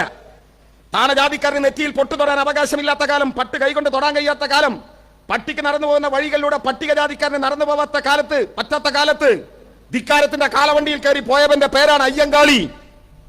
പഞ്ചമി എന്ന 5 വയസ്സുകാരിയുടെ കൈപിടിച്ച് കലാലയത്തിൽ എന്നപ്പോ ഇവിടുത്തെ തമ്പ്രാക്കന്മാർ പറഞ്ഞെന്താണെന്നറിയോ? പഞ്ചമി സ്കൂളിൽ പഠിക്കുക. ആര് കൊയ്യും ഞങ്ങളുടെ വയലുകൾ, ആര് നിറക്കും ഞങ്ങളുടെ പത്തായപ്പുരകൾ. ആദ്യത്തെ കർഷക സമരം ഇന്ത്യയിലെ, നീ ലോകത്തതാണോന്ന് എനിക്ക് അറിഞ്ഞൂടാ. ഇപ്പൊ നടന്ന സമരമല്ല, കർഷകന് സമരം ചെയ്തു. ഈ കർഷക തൊഴിലാളി എന്താ സമരം? പഞ്ചമി പഠിച്ചിട്ടില്ലെങ്കിൽ ഇനി നിങ്ങളുടെ വയലേലകൾ ഞങ്ങൾ കൊയ്യില്ല, നിങ്ങളുടെ പത്തായപ്പുരകൾ നിറക്കില്ല. കുംഭവയറുമായിട്ട് തമ്പുരാൻ ഇറങ്ങാൻ കഴിയോ? നെല്ല് കൊയ്യാൻ കഴിയോ? പാടെ തുഴുതാൻ കഴിയോ? പിടിച്ചിരുന്നു. ഒരു കൊല്ലം കഴിഞ്ഞപ്പോൾ ഇന്ന് DYFI ഒക്കെ വിളിക്കുന്ന ഒരു മുദ്രാവാക്യം അവർക്ക് മനസ്സിലായി.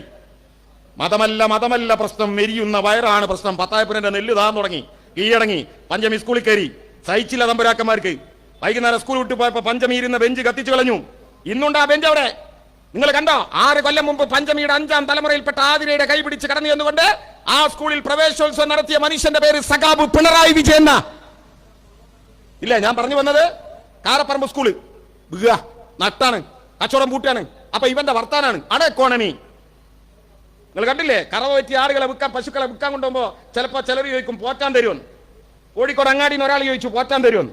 അയാളുടെ പേര് പ്രദീപ് കുമാറിനാ, MLA, ഇപ്പൊ മുഖ്യമന്ത്രിയുടെ പൊളിറ്റിക്കൽ സെക്രട്ടറി. മനസ്സിലായി നിങ്ങൾക്ക്? പ്രദീപ് കുമാറിന് കൈ കൊടുത്ത് മറ്റൊരു തടി സലാമത്താക്കി.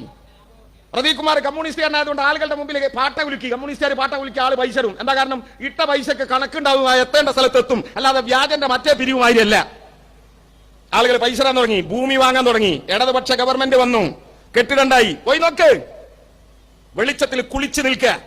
രാഹുൽ ഗാന്ധി ആദ്യത്തെ മത്സരത്തിന് വേണ്ടി എന്റെ വയനാട് പാർലമെന്റ് മണ്ഡലത്തിൽ വന്നിറങ്ങുമ്പോ കോഴിക്കോട് വന്നിറങ്ങിയിട്ട് വെസ്റ്റിയിൽ ഗസ്റ്റ് ഹൗസിലേക്ക് പോകുമ്പോ കാരപ്പറമ്പ് വളവിലെത്തിയപ്പോ ഇടത്തെ ഭാഗത്ത് വെളിച്ചത്തിൽ കുളിച്ചു നിൽക്കുന്ന മനോഹരമായ 3 നില കെട്ടിടം.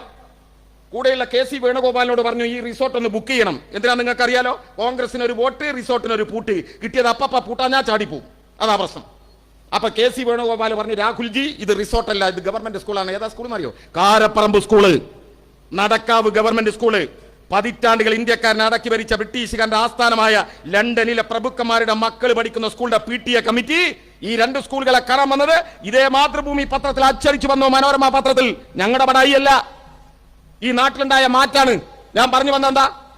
പ്രളയത്തിന് ശേഷം ഈ നാട്ടിലെ സ്കൂളുകൾക്കുണ്ടായിട്ടുള്ള മാറ്റം, ഈ നാട്ടിലെ ആശുപത്രികൾക്കുണ്ടായിട്ടുള്ള മാറ്റം, തകർന്നു പോയ റോഡുകൾക്ക് പകരം മനോഹരമായ റോഡുകൾ ഉണ്ടാക്കി, ആശുപത്രികൾക്ക് പകരം പുതിയ ആശുപത്രികൾ ഉണ്ടാക്കി നമ്മുടെ നാട്ടില്. ഇവിടെ നേരത്തെ സഖാക്കൾ പറഞ്ഞ വികസനം എന്ന് പറഞ്ഞാൽ ഇതാണ്. തകർന്ന് തരിപ്പണമായ ഒരു നാട്. 2 പ്രളയം, ഓഗി, നിപ്പ കഴിഞ്ഞോ? അവസാനിച്ചോ? കോവിഡ് എന്ന മഹാമാരി. ചൈനയിലെ ഹുവാനിൽ പഠിക്കുന്ന 2 കുട്ടികൾ ജനുവരി 30-ാം തീയതി വന്നിറങ്ങുന്നു. അവിടെയാണ് നമ്മൾ കാണുന്നത് ആദ്യത്തെ കോവിഡ് രോഗി. അതിലൊരു പ്രഖ്യാപനം നിങ്ങളുടെ ഈ പത്തനംതിട്ടയിലുണ്ട്. അതെ, ജനുവരി 30-ന് ഈ 2 കുട്ടികൾ. ഞാൻ ഇപ്പോഴും ഒരു പഴയ വീഡിയോ, എന്റെ തന്നെ ഒരു വീഡിയോ എടുത്ത് ഞാൻ പരിശോധിച്ചു. 6 മാസം കഴിഞ്ഞ് കേരളത്തിലെ അന്നത്തെ സ്ഥിതി എന്താ അറിയോ? കേരളത്തിൽ 6 മാസം കഴിഞ്ഞപ്പോ 5000 കോവിഡ് രോഗികൾ. 5000-ൽ നിന്ന് 2000 പേര് കോവിഡ് മുക്തരായി. മൊത്തം 5000 പേർക്ക്, ഒരാൾ പോലും മരിച്ചിട്ടില്ല 6 മാസത്തിനിടയിൽ. എന്നാൽ ജനുവരി 30-ന് ശേഷം കോവിഡ് ഉണ്ടായിട്ടുള്ള ഇന്ത്യയിലെ വിവിധ സംസ്ഥാനങ്ങൾ, മധ്യപൗരസ്ത്യ ദേശം, എന്തിന് അമേരിക്ക, യൂറോപ്പ്, സകല രാജ്യങ്ങളിലും കോവിഡ് മൂലം എത്ര പേരാ മരിച്ചു വീണത്? എത്ര പേർ? ഞാൻ ഇപ്പോഴും ഓർക്കുന്നു, ഇറ്റലിയിൽ കോവിഡ് 1000 മരിച്ചു വീഴുന്നു. ഇറ്റലി കേണു ലോകത്തോട്, രക്ഷിക്കണേ. യൂറോപ്യൻ യൂണിയനിൽ ഒരു രാജ്യം പോയ രക്ഷിക്കാൻ അമേരിക്ക പോയല്ല, അവിടെ തന്നെ മരിച്ചുകൊണ്ടിരിക്കുക. ആരാ ചെന്നറിയോ നിങ്ങൾക്ക്? Cuba, communist Cuba. നിങ്ങൾ കുട്ടി വായിക്കണ്ടെന്നറിയോ? ക്യൂബയിലെ മനുഷ്യർ പട്ടിണി കൊണ്ട് മരിക്കുമ്പോ ലോകത്തെ നല്ല മനുഷ്യർ ഭക്ഷണം കൊണ്ടുപോകുന്ന കപ്പലിനെ തടയാൻ അമേരിക്കക്കാരോടൊപ്പം മുന്നിലുണ്ടായിരുന്നത് ഇറ്റലിയുടെ കപ്പല. ആ ഇറ്റലിയിലെ ആളുകൾ മരിച്ചു വീണ് ആർത്ത് നിലവിളിച്ചപ്പോ ഹവാന യൂണിവേഴ്സിറ്റി 18 മാസത്തെ കുടിശ്ശിക എത്രയാ കൊടുക്കുന്നത്? 600. 600-ൽ എത്രയുണ്ട് ഉമ്മൻചാണ്ടിയുടെ അല്ലെങ്കിൽ UDFന്റെ പങ്ക്? ഈ കേരളത്തിൽ ആദ്യമായി പെൻഷൻ കൊണ്ടുവന്നത് സഖാവ് നായനാർ 1984 ഇല്ലേ സഖാവ്? 80-ൽ കർഷക തൊഴിലാളിക്ക് 45 രൂപ. എന്താ കാരണം? കയ്യൂരിന്റെ കരിവള്ളൂരിന്റെ മൊറായ സമരത്തിന്റെ ധീരനായകൻ സഖാവ് നായനാർ. പിടിക്കപ്പെട്ട തൂക്കിക്കൊല്ലും. അതിൽ ചില സഖാക്കളെ തൂക്കിക്കൊന്നിട്ടുണ്ട്, ക്രൂരമായ മർദ്ദനത്തിന് ഇരയായിട്ടുണ്ട്. നായനാർ പിടിക്കപ്പെട്ടാൽ തൂക്കിക്കൊല്ലാൻ സാധ്യതയുണ്ട്. ഒളിവിപ്പോണെന്ന് പറഞ്ഞു പാർട്ടി. സഖാവ് ഒളിവിപ്പോയി. എവിടെയാ പോയത്? കർഷക തൊഴിലാളിന്റെ വീട്ടിൽ. കർഷക തൊഴിലാളി കഞ്ഞി ഉണ്ടാക്കിയിട്ട് അതിൽ നിന്ന് വെറ്റൂറ്റിയെടുത്ത് അത് നായനാർക്ക് കൊടുത്ത് കഞ്ഞിവെള്ളം കുടിച്ച് മുണ്ട് മുറുക്കി കൊടുത്ത കർഷക തൊഴിലാളി. നായനാർ കേരളത്തിന്റെ മുഖ്യമന്ത്രിയായപ്പോ നേരെ ഈ കർഷക തൊഴിലാളിയുടെ അടുത്ത് പോയി ചക്കിയുടെ കാളിയുടെ തോളത്ത് കൈയിട്ടുകൊണ്ട് ചോദിച്ചു, സഖാക്കളെ ഉഷാറല്ലേ? കുഴപ്പമൊന്നുമില്ലല്ലോ. ആത്മാഭിമാനം തെല്ലും കൂടാതെ അവർ പറഞ്ഞു കുഴപ്പമില്ല. പക്ഷെ ചെറിയൊരു പ്രയാസന്റെ സഖാവേ. എന്താണ്? വയസ്സ് 60 കഴിഞ്ഞു, പഴയതുപോലെ അധ്വാനിക്കാൻ കഴിയുന്നില്ല. സഖാവ് നായനാർ പറഞ്ഞു പരിഹാരം ഉണ്ടാക്കാൻ. അന്ന് നായനാര് പരിഹാരം ഉണ്ടാക്കി. എന്താണ്? 60 വയസ്സ് കഴിഞ്ഞ കർഷക തൊഴിലാളിക്ക് ലോക ചരിത്രത്തിൽ ആദ്യമായി 45 രൂപ പെൻഷൻ. അന്ന് ഞാൻ ചോദിച്ചൊരു ചോദ്യമുണ്ട്, എന്തിനാ ഈ കർഷക തൊഴിലാളിക്ക് കള്ളു കുടിക്കാൻ 45 രൂപ കൊടുക്കുന്നത്? അന്ന് ഞാൻ കോൺഗ്രസ്സാണ്, അതുകൊണ്ടാണ് ചോദിച്ചത്. മനസ്സിലായി നിങ്ങൾക്ക്? നമ്മുടെ നാട്ടിൽ ഉദ്യോഗസ്ഥന്മാർ 60 വയസ്സ് കഴിഞ്ഞ് പിരിഞ്ഞാൽ അവന് പെൻഷൻ. നമുക്ക് അധ്വാനിച്ച് ഭൂമിയിൽ അധ്വാനിച്ച് വിശപ്പ് മാറ്റാനുള്ള തരുന്നവൻ അവൻ പിരിഞ്ഞാ തിരിഞ്ഞു. ഒന്നുമില്ല. ആ കർഷക തൊഴിലാളിക്ക് ചരിത്രത്തിൽ ആദ്യമായി 45 രൂപ പെൻഷൻ. പിന്നെയോ ഇടതുപക്ഷ ഗവൺമെന്റുകൾ വർദ്ധിപ്പിച്ചു. 60 വയസ്സ് കഴിഞ്ഞ സകല വാർദ്ധക്യങ്ങൾക്കും പെൻഷൻ, അംഗവൈകല്യമുള്ളവർക്ക് പെൻഷൻ, വിധവകൾക്ക് പെൻഷൻ, കല്യാണപ്രായം കഴിഞ്ഞ പെണ്ണുങ്ങൾക്ക് പെൻഷൻ കഴിഞ്ഞോ. മദ്രസാധ്യാപകർക്ക് ക്ഷേമനിധി പെൻഷൻ, അമ്പലത്തിലെ കായികക്കാരന് പെൻഷൻ. SDPക്കാരല്ലേ ഇവിടെ വലിയ ജാഥർക്ക്, ജമാഅത്തെ ഇസ്ലാമിക്കാരല്ലേ ഇവിടെ, മുസ്ലിം ലീഗുകാരല്ലേ ഇല്ലേ? ഈ നാട്ടിലെ മതം, എന്നെ മതം പഠിപ്പിച്ച, എന്നെ വിശുദ്ധ ഗ്രന്ഥങ്ങൾ പഠിപ്പിച്ച എന്റെ പ്രിയപ്പെട്ട ഉസ്താദുമാ 60 വയസ്സ് കഴിഞ്ഞു, കണ്ണു കാണുന്നില്ല, പഠിപ്പിക്കാൻ കഴിയുന്നില്ല, തുച്ഛമായ വരുമാനം ഇല്ലേ? ഇപ്പോ ഒരു കൊടുംബിഷം സുംബ ഡാൻസിന്റെ പേരിൽ എന്തോന്ന് പറഞ്ഞു, അയാളെ പുറത്താക്കി സസ്പെൻഡ് ചെയ്തു. അപ്പൊ മുസ്ലിം സംഘടനകളിൽ ലീഗ് അടക്കം ചോദിക്കണം, ആളുകൾ അഭിപ്രായം പറഞ്ഞതിന് എന്തിനാണ് പുറത്താക്കിയത്? എന്റെ പ്രിയപ്പെട്ട ലീഗ് പിറകിലേക്ക് പോ. 1967 CH മുഹമ്മദ് കോയ കേരളത്തിന്റെ വിദ്യാഭ്യാസ മന്ത്രി, PK മന്ത്രി എന്ന് പറയുന്ന ഒരു കാർട്ടൂണിസ്റ്റ് ഉണ്ട്, ഓർക്കുന്നില്ല? പാച്ചുവും ഗോപാലനും പ്രശസ്തമായ കാർട്ടൂണുകൾ എഴുതിയിരുന്ന PK മന്ത്രി CH ഒരു കാർട്ടൂൺ കഥാപാത്രമായിട്ട് അവതരിപ്പിച്ചു. എന്നിട്ട് അടിയിൽ എഴുതി ഉട നന്നാക്കാൻ ആളില്ല. PK മന്ത്രിയെ സർവീസിൽ നിന്ന് പുറത്താക്കി CH, അയാളെ കളിയാക്കിയാണ്. ആ ചോദ്യത്തിന് ഉത്തരം എന്താ നിങ്ങൾക്ക്? 1967 ഗവൺമെന്റ് ആണ് അറബി ഉറുദു ഭാഷാധ്യാപകരെ നിയമിച്ചത്. ലീഗും SDPയും ജമാഅത്തെ ഇസ്ലാമിയും മനസ്സിലാക്കുക. ഇത് പഠിച്ച സകല ആളുകളും മദ്രസ അധ്യാപകർ അടക്കണ്ടായി. മദ്രസയിലെ ജീവിതം കൊണ്ട് ഇതുവരെ മുട്ടൂല. അവൻ ഒഴിവുള്ള സമയത്ത് കുട നന്നാക്കാൻ പോകും. ഇവനൊക്കെ ഉറുദു മാഷു അറബി മാഷുമായി കുട നന്നാക്കാൻ ആളില്ല. അതാ CHന്റെ കാർട്ടൂൺ. ഞാൻ അതിന്റെ വിശദീകരണത്തിൽ കിടക്കുന്നില്ല. ആ മദ്രസ അധ്യാപകന് 60 വയസ്സ് കഴിഞ്ഞാൽ ഒരു രക്ഷയില്ല. ലീഗ് ഉണ്ടായിരുന്നു, ജമാഅത്ത് ഇസ്ലാമിന്റെ, അവർക്ക് ചരിത്രത്തിൽ ആദ്യമായി പെൻഷൻ കൊടുത്തത് ഇടതുപക്ഷം. അമ്പലത്തിലെ കായികക്കാരൻ, ദേവിക്കും ദേവനും പൂജയ്ക്ക് മാല കൊടുക്കുന്നവൻ 60 വയസ്സ് കഴിഞ്ഞു, കണ്ണ് കാണുന്നില്ല. RSS എന്താ പറഞ്ഞ, ഹിന്ദു ഉണരണം. നേരം വെളുക്കുന്ന ഒന്നിനെ അങ്ങനെ കണ്ണ് കണ്ടത് നോക്കാൻ നിങ്ങളുണ്ടായിനോ? അവർക്ക് ചരിത്രത്തിൽ ആദ്യമായി ക്ഷേമ പെൻഷൻ കൊടുത്ത ഞങ്ങൾ കമ്മ്യൂണിസ്റ്റുകാർ. ഞങ്ങൾ ഏത് മതത്തിലായത് മനസ്സിലായി നിങ്ങൾക്ക്? ഞാൻ അതിന്റെ വിശദീകരണത്തിൽ കിടക്കുന്നില്ല. അങ്ങനെ വർദ്ധിപ്പിച്ച് വന്നു. VSന്റെ കാലത്ത് 500 ആക്കി. 100 രൂപ ഉമ്മൻചാണ്ടി കൂട്ടി. എങ്ങനെ കൂട്ടാലോ? എന്താ കാരണം? 1000 ചാക്ക് പഞ്ചാരാന്ന് കൈമലെത്തി നക്കിയാൽ മധുരം ഉണ്ടാവോ? കൊടുത്തില്ല. 18 മാസത്തെ കുടിശ്ശിക. നമ്മൾ തെരഞ്ഞെടുപ്പിന് പോയി. അപ്പോഴാണ് ആൾക്കാർ പറഞ്ഞത് ഞങ്ങളുടെ വോട്ടെവിടെ നിൽക്കട്ടെ എന്ന് പറഞ്ഞു. നമ്മൾ അവരോട് പറഞ്ഞു, നിങ്ങൾ ഇടതുപക്ഷ ജനാധിപത്യ മുന്നണിക്ക് വോട്ട് ചെയ്യും, ഞങ്ങൾ പെൻഷൻ കൂട്ടും, 1000 ആക്കും. ഇല്ലേ? ഇടതുപക്ഷ ജനാധിപത്യ മുന്നണിയെ അവർ വിശ്വസിച്ച് വോട്ട് ചെയ്തു. 2016 മെയ് മാസത്തിന്റെ അവസാനത്തിൽ നമ്മൾ സത്യപ്രതിജ്ഞ ചെയ്തു. ജൂൺ, ജൂലൈ, ആഗസ്റ്റ് 3 മാസം. 3 × 30 90. ഇതിൽ 1 31 91. സെപ്റ്റംബർ ആദ്യം ഓണം 9. 91 കൂട്ടണം 9 100. ഓണത്തിന്റെ തലേ ദിവസം കൊടുത്തില്ലേ സകല ആളുകൾക്കും? എത്രയാ കൊടുത്ത്? 10,000, 12,000, 13,000, 14,000, 15,000. നരേന്ദ്രമോദി 1000ന്റെ നോട്ട് നിരോധിച്ചിട്ടില്ലെന്ന്. 1000ന്റെ നോട്ട് ഇങ്ങനെ വിശറി പോലെ വിടർത്തിപ്പിടിച്ച് ചിരിച്ചു നിൽക്കുന്ന വാർദ്ധക്യങ്ങളുടെ മുഖങ്ങൾ സകല പത്രങ്ങളിലും നമ്മൾ കണ്ടു ഇല്ലേ? അങ്ങനെ പെൻഷൻ കൊടുത്തു. ഞാൻ ചോദിക്കട്ടെ പ്രിയപ്പെട്ടവരെ, ഈ പെൻഷൻ വാങ്ങുന്ന വാർദ്ധക്യത്തിന്റെ മുഖങ്ങൾ കണ്ടിട്ടുണ്ടോ? ഞാനൊരു ബാങ്കിന്റെ ഡയറക്ടറായിരുന്നു. എന്റെ ബാങ്കിലെ ജീവനക്കാരുടെ ഒപ്പം ചിലപ്പോൾ ഞാൻ കൊടുക്കാൻ പോകാറുണ്ട് ഈ പെൻഷൻ. കണ്ണീരോടെ വാങ്ങുന്ന ഒരുപാട് മുഖങ്ങളെ ഞാൻ കണ്ടിട്ടുണ്ട്. ചിലർ ഞങ്ങളോട് പറഞ്ഞിട്ടുണ്ട്, മക്കളില്ലാത്ത സമയത്ത് കൊണ്ടുതരണം. എന്തിനാണെന്നറിയോ? അവർക്ക് സ്വന്തമായി ചെലവാക്കാൻ. അങ്ങാടി പോകുമ്പോ തന്റെ പ്രിയപ്പെട്ട കൂട്ടുകാരൻ ഒരു ചായ വാങ്ങിക്കൊടുക്കാനുള്ള ആത്മാഭിമാനത്തിന്റെ പണം, മക്കളുടെ മുമ്പിൽ കൈനീട്ടി യാചിക്കാതെ മരുന്ന് വാങ്ങാനുള്ള പണം അവരാരെങ്കിലും പറഞ്ഞോ ഇടതുപക്ഷ ഗവൺമെന്റിനോട് കൂട്ടിത്തരണമെന്ന്? ഈ സമരം നടത്തുന്ന കോൺഗ്രസോ BJPയോ പറഞ്ഞോ ഇത് കൂട്ടണമെന്ന് ആവശ്യപ്പെട്ട് സമരം ചെയ്തോ? ഒരാളും അഭ്യർത്ഥിക്കാതെ, ഒരാളും ആവശ്യപ്പെടാതെ 1000, 1100 ആക്കി, 200 ആക്കി, 300 ആക്കി, 400 ആക്കി, 500 ആക്കി, 1600 ആക്കി. 1600 ആക്കി. ഈ ഇടക്കാലത്ത് നമുക്ക് കൊടുക്കാൻ കഴിഞ്ഞില്ല. എന്താ കാരണം? കേന്ദ്രം നമുക്ക് തരാനുള്ള വിഹിതം തന്നില്ല. കേന്ദ്രം നമ്മളെ സാമ്പത്തികമായി പ്രളയകാലത്ത് സഹായിച്ചില്ല. ഈ കേരളത്തിന് ഒരുപാട് ബുദ്ധിമുട്ടുണ്ടായ സമയത്ത് സഹായിച്ചില്ല. ഈ 1600 രൂപയിൽ ചില പെൻഷൻ 200 രൂപ കേന്ദ്രത്തിന്റെ ഉണ്ട്, ചിലതിൽ 300 ഉണ്ട്. എത്ര കൊല്ലായിരുന്നത്? എന്റെ ഓർമ്മ ശരിയാണെങ്കിൽ 2 കൊല്ലത്തിലധികമായി. 1000 കോടിയിലധികം രൂപ കേന്ദ്രം തരാനുണ്ട്. ഞാൻ ചോദിക്കട്ടെ, ഈ പൈസ കൊടുക്കുമ്പോ നമ്മൾ പോയിക്കുക 1200 പിടിച്ചോ, 300 കേന്ദ്രം തന്നിട്ട് തരാന്ന് പറഞ്ഞോ? 1400 പിടിച്ചോ, 200 കേന്ദ്രം തന്നിട്ട് തരാന്ന് പറഞ്ഞോ? അല്ല, കയ്യിൽ നിന്ന് എടുത്തു കൊടുത്തു. ആ വകയിൽ 1000 കോടി നമുക്ക് ചെലവുണ്ട്. ഇങ്ങനെ വലിയ പ്രയാസം ഉണ്ടായി. നമുക്ക് ദുരന്തങ്ങൾ ഉണ്ടായപ്പോ ഇവര് സഹായിച്ചില്ല. അപ്പൊ നമുക്ക് ഒരു 4-5 മാസത്തെ പെൻഷൻ കുടിശ്ശികയായി കൊടുത്തു തീർത്തു. ഇനി 2 മാസത്തേ ഉള്ളൂ എന്റെ ധാരണ. ബാങ്കിൽ ആരെങ്കിലും ഉണ്ടെങ്കിൽ മനസ്സിലാവും. 1-2 മാസത്തെ കുടിശ്ശിക കിട്ടാനായപ്പോഴത്തേക്കും ഇറങ്ങിയില്ലേ മറിയം. മുമ്പിലൊരു പേരുണ്ട്, അതിപ്പോ ഞാൻ പറയുന്നില്ല, നിങ്ങൾക്കറിയാലോ. കോൺഗ്രസ് വീടുണ്ടാക്കി കൊടുത്തു, 36 BJP പോയി. എങ്ങനെയുണ്ട്? പറ്റിയ തിരക്ക് ഇല്ലേ? ഞങ്ങൾക്ക് ഈ പെൻഷന്റെ പണം തന്നില്ല പ്രിയപ്പെട്ടവരെ. നിങ്ങൾ നോക്ക്, എന്റെ വയനാട് മഹാദുരന്തമുണ്ടായി. ജൂലൈ മാസം, കഴിഞ്ഞ ജൂലൈ 30 മറക്കാൻ കഴിയില്ല സഖാവേ. മറക്കാൻ കഴിയില്ല പ്രിയപ്പെട്ടവരെ. എന്റെ ഗ്രാമത്തിന് അരഞ്ഞാണം ഇട്ടൊഴുകുന്ന ഇരുവഴിഞ്ഞിപ്പുഴയെ കുറിച്ച് ഞാൻ പറഞ്ഞു. എന്റെ ഗ്രാമത്തിന്റെ മറ്റൊരു അതിരായി ഒഴുകുന്ന നദിയുടെ പേര് ചാലിയാർ പുഴ എന്നാണ്. നിലമ്പൂരിന്റെ മുകളിൽ നിന്നാ ചാലിയാർ തുടങ്ങുന്നത്. ജൂലൈ 30 പെരും മഴയാ. മലയിടിഞ്ഞു കുന്നിടിഞ്ഞ് മേപ്പാടി പഞ്ചായത്തിലെ 3 പ്രദേശങ്ങൾ, പുഞ്ചിരിമറ്റം, അതുപോലെ തന്നെ 3 പ്രദേശങ്ങൾ ഇല്ലാതായി ഇല്ലേ? ചാലിയാർ പുഴയിൽ ജൂലൈ 30 ഞങ്ങൾ കണ്ട കാഴ്ച എന്താണെന്നറിയോ? എത്ര ദൂരെയാ ചാലിയാർ പുഴ? മനുഷ്യ ശരീരങ്ങൾ ഇങ്ങനെ ഒഴുകി വരിക ചാലിയാർ പുഴയിലൂടെ. തീരത്തോട് അടുപ്പിക്കുന്നതിന് വേണ്ടി തോണിയുമായി പോയി ആ മൃതശരീരങ്ങൾ തോണിയിലേക്ക് കയറ്റുമ്പോൾ കൈകാലുകൾ വിറച്ചുപോയി. എന്താണെന്നറിയോ? പല മൃതശരീരങ്ങൾക്ക് ചിലതിന് കൈയില്ല, ചിലതിന് കാലില്ല, തലയുള്ളതിന് ഉടലില്ല, ഉടലുള്ളതിന് തലയില്ല. നിലമ്പൂരിന്റെ മുകൾ ഭാഗങ്ങളിൽ മണൽത്തിട്ടകളിൽ മണ്ണിൽ പാതി പുറത്തേക്ക് നിൽക്കുന്ന മൃതശരീരങ്ങൾ പരിശോധിക്കുമ്പോ പാതി മൃതശരീരങ്ങൾ ബാക്കിയില്ല. പുഞ്ചിരിമറ്റം, മുണ്ടക്കൈ എല്ലാം ഇല്ലാതായി പോയി. സകല മനുഷ്യരും വന്നു, എല്ലാവരും ഓടിയെത്തി പുഞ്ചിരിമറ്റത്തേക്കും മുണ്ടക്കൈയിലേക്കും ചൂരൽമലയിലേക്കും. ഇന്ത്യയുടെ പ്രധാനമന്ത്രി വന്നു, നരേന്ദ്രമോദി പ്രത്യേക വിമാനത്തിൽ കണ്ണൂരിൽ വന്നിറങ്ങി. അവിടെ നിന്ന് ഹെലികോപ്റ്ററിൽ വന്നു മേപ്പാടിയിൽ. ആരാ പൈസ കൊടുക്കണ്ടേ?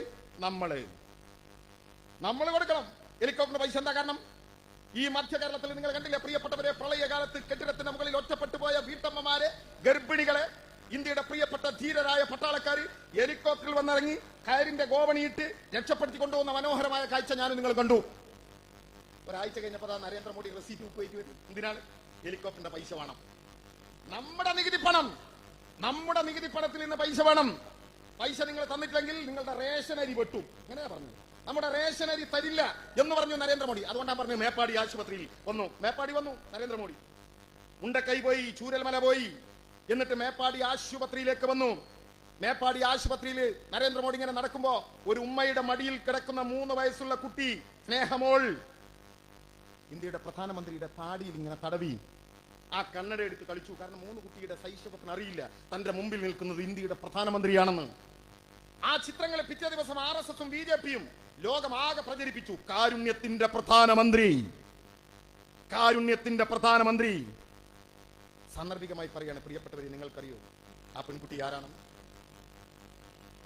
വയനാടിന്റെ മഹാദുരന്തമുണ്ടായി 1 മാസം കഴിഞ്ഞപ്പോ വയനാട്ടിലെ പാർട്ടി പ്രവർത്തകരുടെ ക്ഷണമനുസരിച്ച് കാഞ്ചനമാലയോടൊപ്പം ഞാനും പോയി മുണ്ടക്കൈയിലേക്ക്. എന്നെ എല്ലാവരും ക്ഷണിച്ചത് കാഞ്ചനമാലയിൽ. ഒരു പ്രളയത്തിന്റെ ബാക്കി പത്രം കാഞ്ചനമാലയോടൊപ്പം ചൂരൽമലയിലും പുഞ്ചിരിമറ്റത്തും മുണ്ടക്കൈയിലും എല്ലാം പോയി.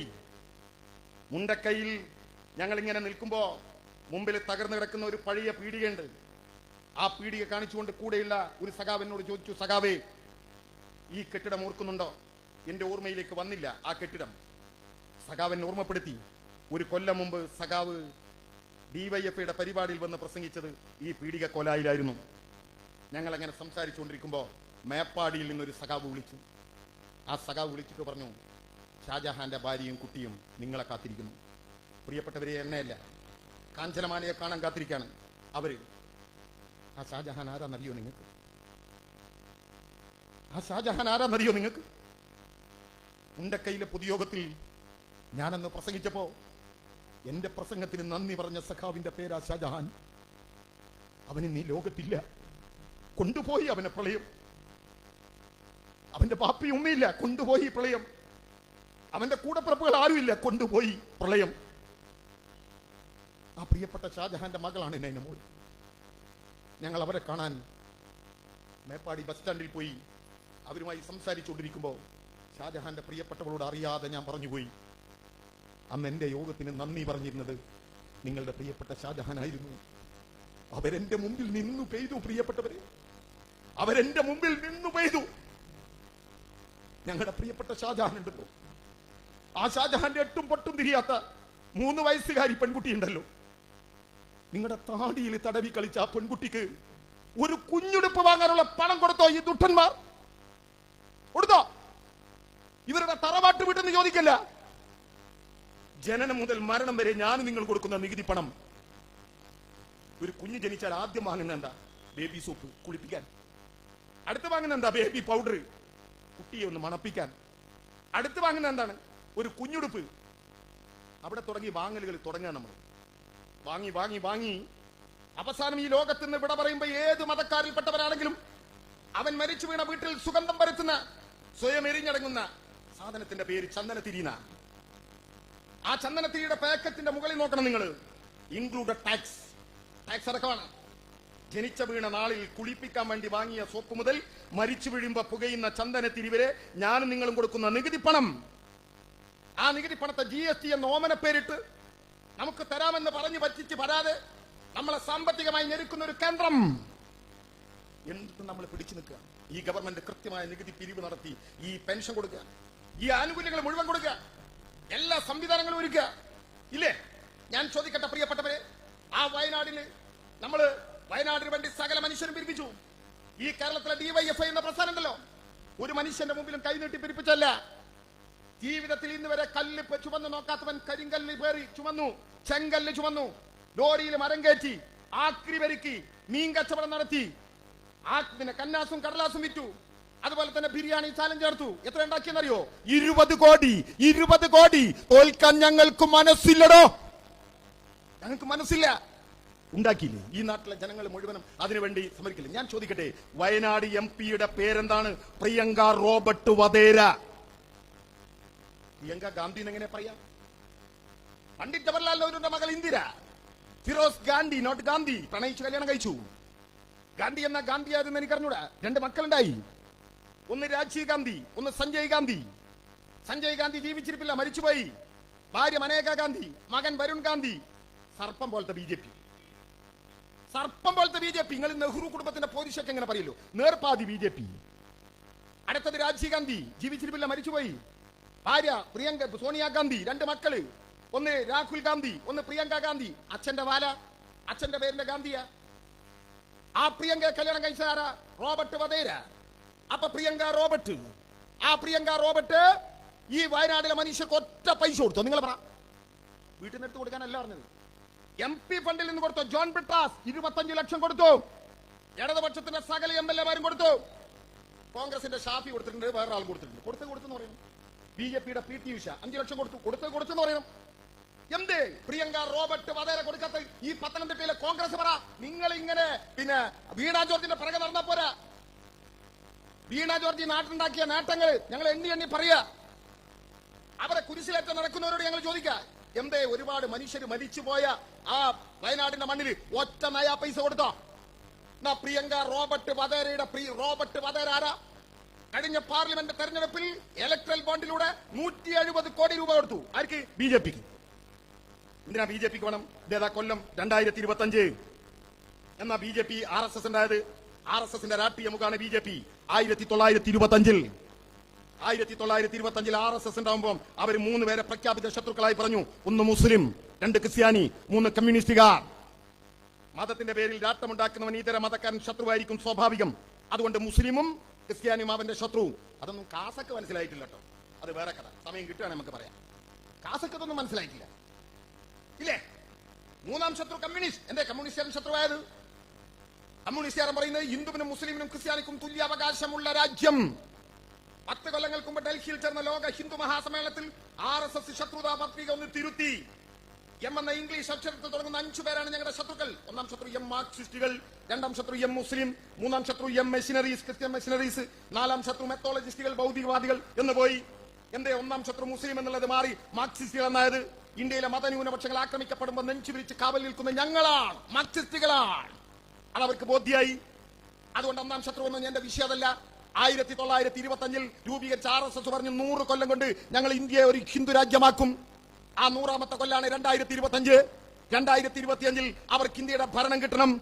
അഥവാ തോറ്റുപോയാൽ കോൺഗ്രസ്സുകാർ റെഡിയാണ്, വിലയിട്ട് നിൽക്കാണ്. ഇന്നിപ്പോ IPL-ന്റെ ലേലം നടക്കാണ് എന്നതുപോലെ ലേലത്തിന് റെഡിയാണ്. അവർക്ക് കൊടുക്കാൻ പണം വേണം. മാധ്യമങ്ങളെ വിലക്കെടുക്കണം. കേരളത്തിലെ മാധ്യമങ്ങളല്ലോ, അത് കുപ്പിയും കോഴിക്കാലും കൊടുത്താൽ മതി, അവർ എഴുതിക്കോളും. വലിയ മാധ്യമങ്ങളെ വിലക്കെടുക്കണമെങ്കിൽ കോടികൾ വേണം. അതിന് പറഞ്ഞു, നിങ്ങളുടെ കള്ളപ്പണം സംഭാവന ചെയ്തോ, കണക്ക് ചോദിക്കൂല. അതിന്റെ പേരാണ് ഇലക്ട്രൽ ബോണ്ട്. ആ ഇലക്ട്രൽ ബോണ്ടിലൂടെ പണം വാങ്ങുന്നതല്ല എന്ന് പറഞ്ഞ ഈ ഇടതുപക്ഷ പാർട്ടികളാണ് ഇല്ലേ. 170 കോടി രൂപ എന്തിനു കൊടുത്തു? പറ കോൺഗ്രസ് ഈ രാജ്യത്ത് പറ. ഈ നാട്ടിലെ ന്യൂനപക്ഷങ്ങളെ ഞങ്ങൾ സംരക്ഷിക്കും. കമ്മ്യൂണിസ്റ്റുകാരെന്ന് പറഞ്ഞാൽ SDPI-ന്റെയും ജമാഅത്ത് ഇസ്ലാമിന്റെ ഒക്കെ ഭാഷ എന്താണ്? അവൻ സംഘിയാണ്, കമ്മ്യൂണിസ്റ്റ് തന്നെ. 217 പേരാ രക്തസാക്ഷികൾ. ഞാൻ അതൊക്കെ പറയാൻ നിന്നാ സമയം പോകാണ്ട് ചുരുക്കുക, അതിലേക്ക് ഞാൻ കിടക്കുന്നില്ല. ഇവനോട് ജന്മം ഈ 217 പേരിൽ 95% ജന്മം കൊണ്ട് ഹിന്ദു കർമ്മം കൊണ്ട് കമ്മ്യൂണിസ്റ്റുകാരൻ. ജമാഅത്തുകാര തന്നെ പോലെ മതരാഷ്ട്രവാദമാണെങ്കിൽ ഞാൻ ജനിച്ച മതം ഭരിക്കട്ടെ എന്ന് വിചാരിച്ച് ഇവന് നിൽക്ക വീട്ടില്. മാർക്സിസ്റ്റുകാരൻ, കമ്മ്യൂണിസ്റ്റുകാരൻ, ഇടതുപക്ഷക്കാരൻ അങ്ങനെ അല്ല നിന്നത്. അത് ഈ നാട്ടിലെ ന്യൂനപക്ഷങ്ങൾ തിരിച്ചറിയാൻ വൈകിയാൽ പിന്നെ ഉണരാൻ നേരം കിട്ടൂല. അത്ര ഇപ്പൊ തൽക്കാലം ഞാൻ പറയുന്നു. ഇല്ലേ, ഈ പ്രിയങ്ക ഗാന്ധി ഒറ്റ നയാ പൈസ കൊടുത്തു. എന്താ ലീഗൊക്കെ കഴിഞ്ഞ തെരഞ്ഞെടുപ്പിൽ പറഞ്ഞത്? പ്രിയങ്ക ഗാന്ധിക്ക് വോട്ട് ചെയ്യണമെങ്കിൽ രാജ്യത്തിലെ മതന്യൂനപക്ഷങ്ങളെ സംരക്ഷിക്കാൻ കോൺഗ്രസിനെ കഴിയൂ. മതന്യൂനപക്ഷങ്ങളുടെ സംരക്ഷിക്കുകയാണ് പ്രിയങ്ക. കെ എം ഷാജിന്റെ പ്രസംഗം കേട്ടു. ഇത് ലാസ്റ്റ് ബസ്സാണ്. 47 സ്വാതന്ത്ര്യ സമരത്തിൽ നമുക്ക് പങ്കെടുക്കാൻ കഴിഞ്ഞിട്ടില്ല. ഇത് സ്വാതന്ത്ര്യ സമരമാണ്. ഈ ബസ്സിൽ കാരണം ഇനി ബസ് വരാനില്ല. ഈ ബസ്സിന്റെ ഡ്രൈവറാണ് പ്രിയങ്ക. നല്ല ഡ്രൈവറാ. എങ്ങട്ടാ ഓട്ടിച്ച് പോയെന്നറിയോ? എങ്ങട്ടാ ഓട്ടിച്ച് പോയത്? ബാബരി മസ്ജിദ് തകർക്കപ്പെട്ടു. ആ തകർക്കപ്പെട്ടടുത്ത് രാമക്ഷേത്രം. ആ രാമക്ഷേത്രത്തിന് ഇന്ത്യയുടെ പ്രധാനമന്ത്രി തറക്കല്ലിടുന്ന ദിവസം വിതുമ്പിക്കരഞ്ഞ പെൺകുട്ടിയുടെ പേര് പ്രിയങ്ക. എന്തിനാ കരഞ്ഞത്? ബാബരി മസ്ജിദ് തകർത്ത ദുഃഖത്തിലാണോ? അല്ല. തകർന്നതിന്റെ കാരണം പ്രിയങ്ക പറഞ്ഞു. എന്താ കാരണം? എന്റെ അച്ഛന്റെ സ്വപ്നമായിരുന്നു രാമക്ഷേത്രം. ആണോ?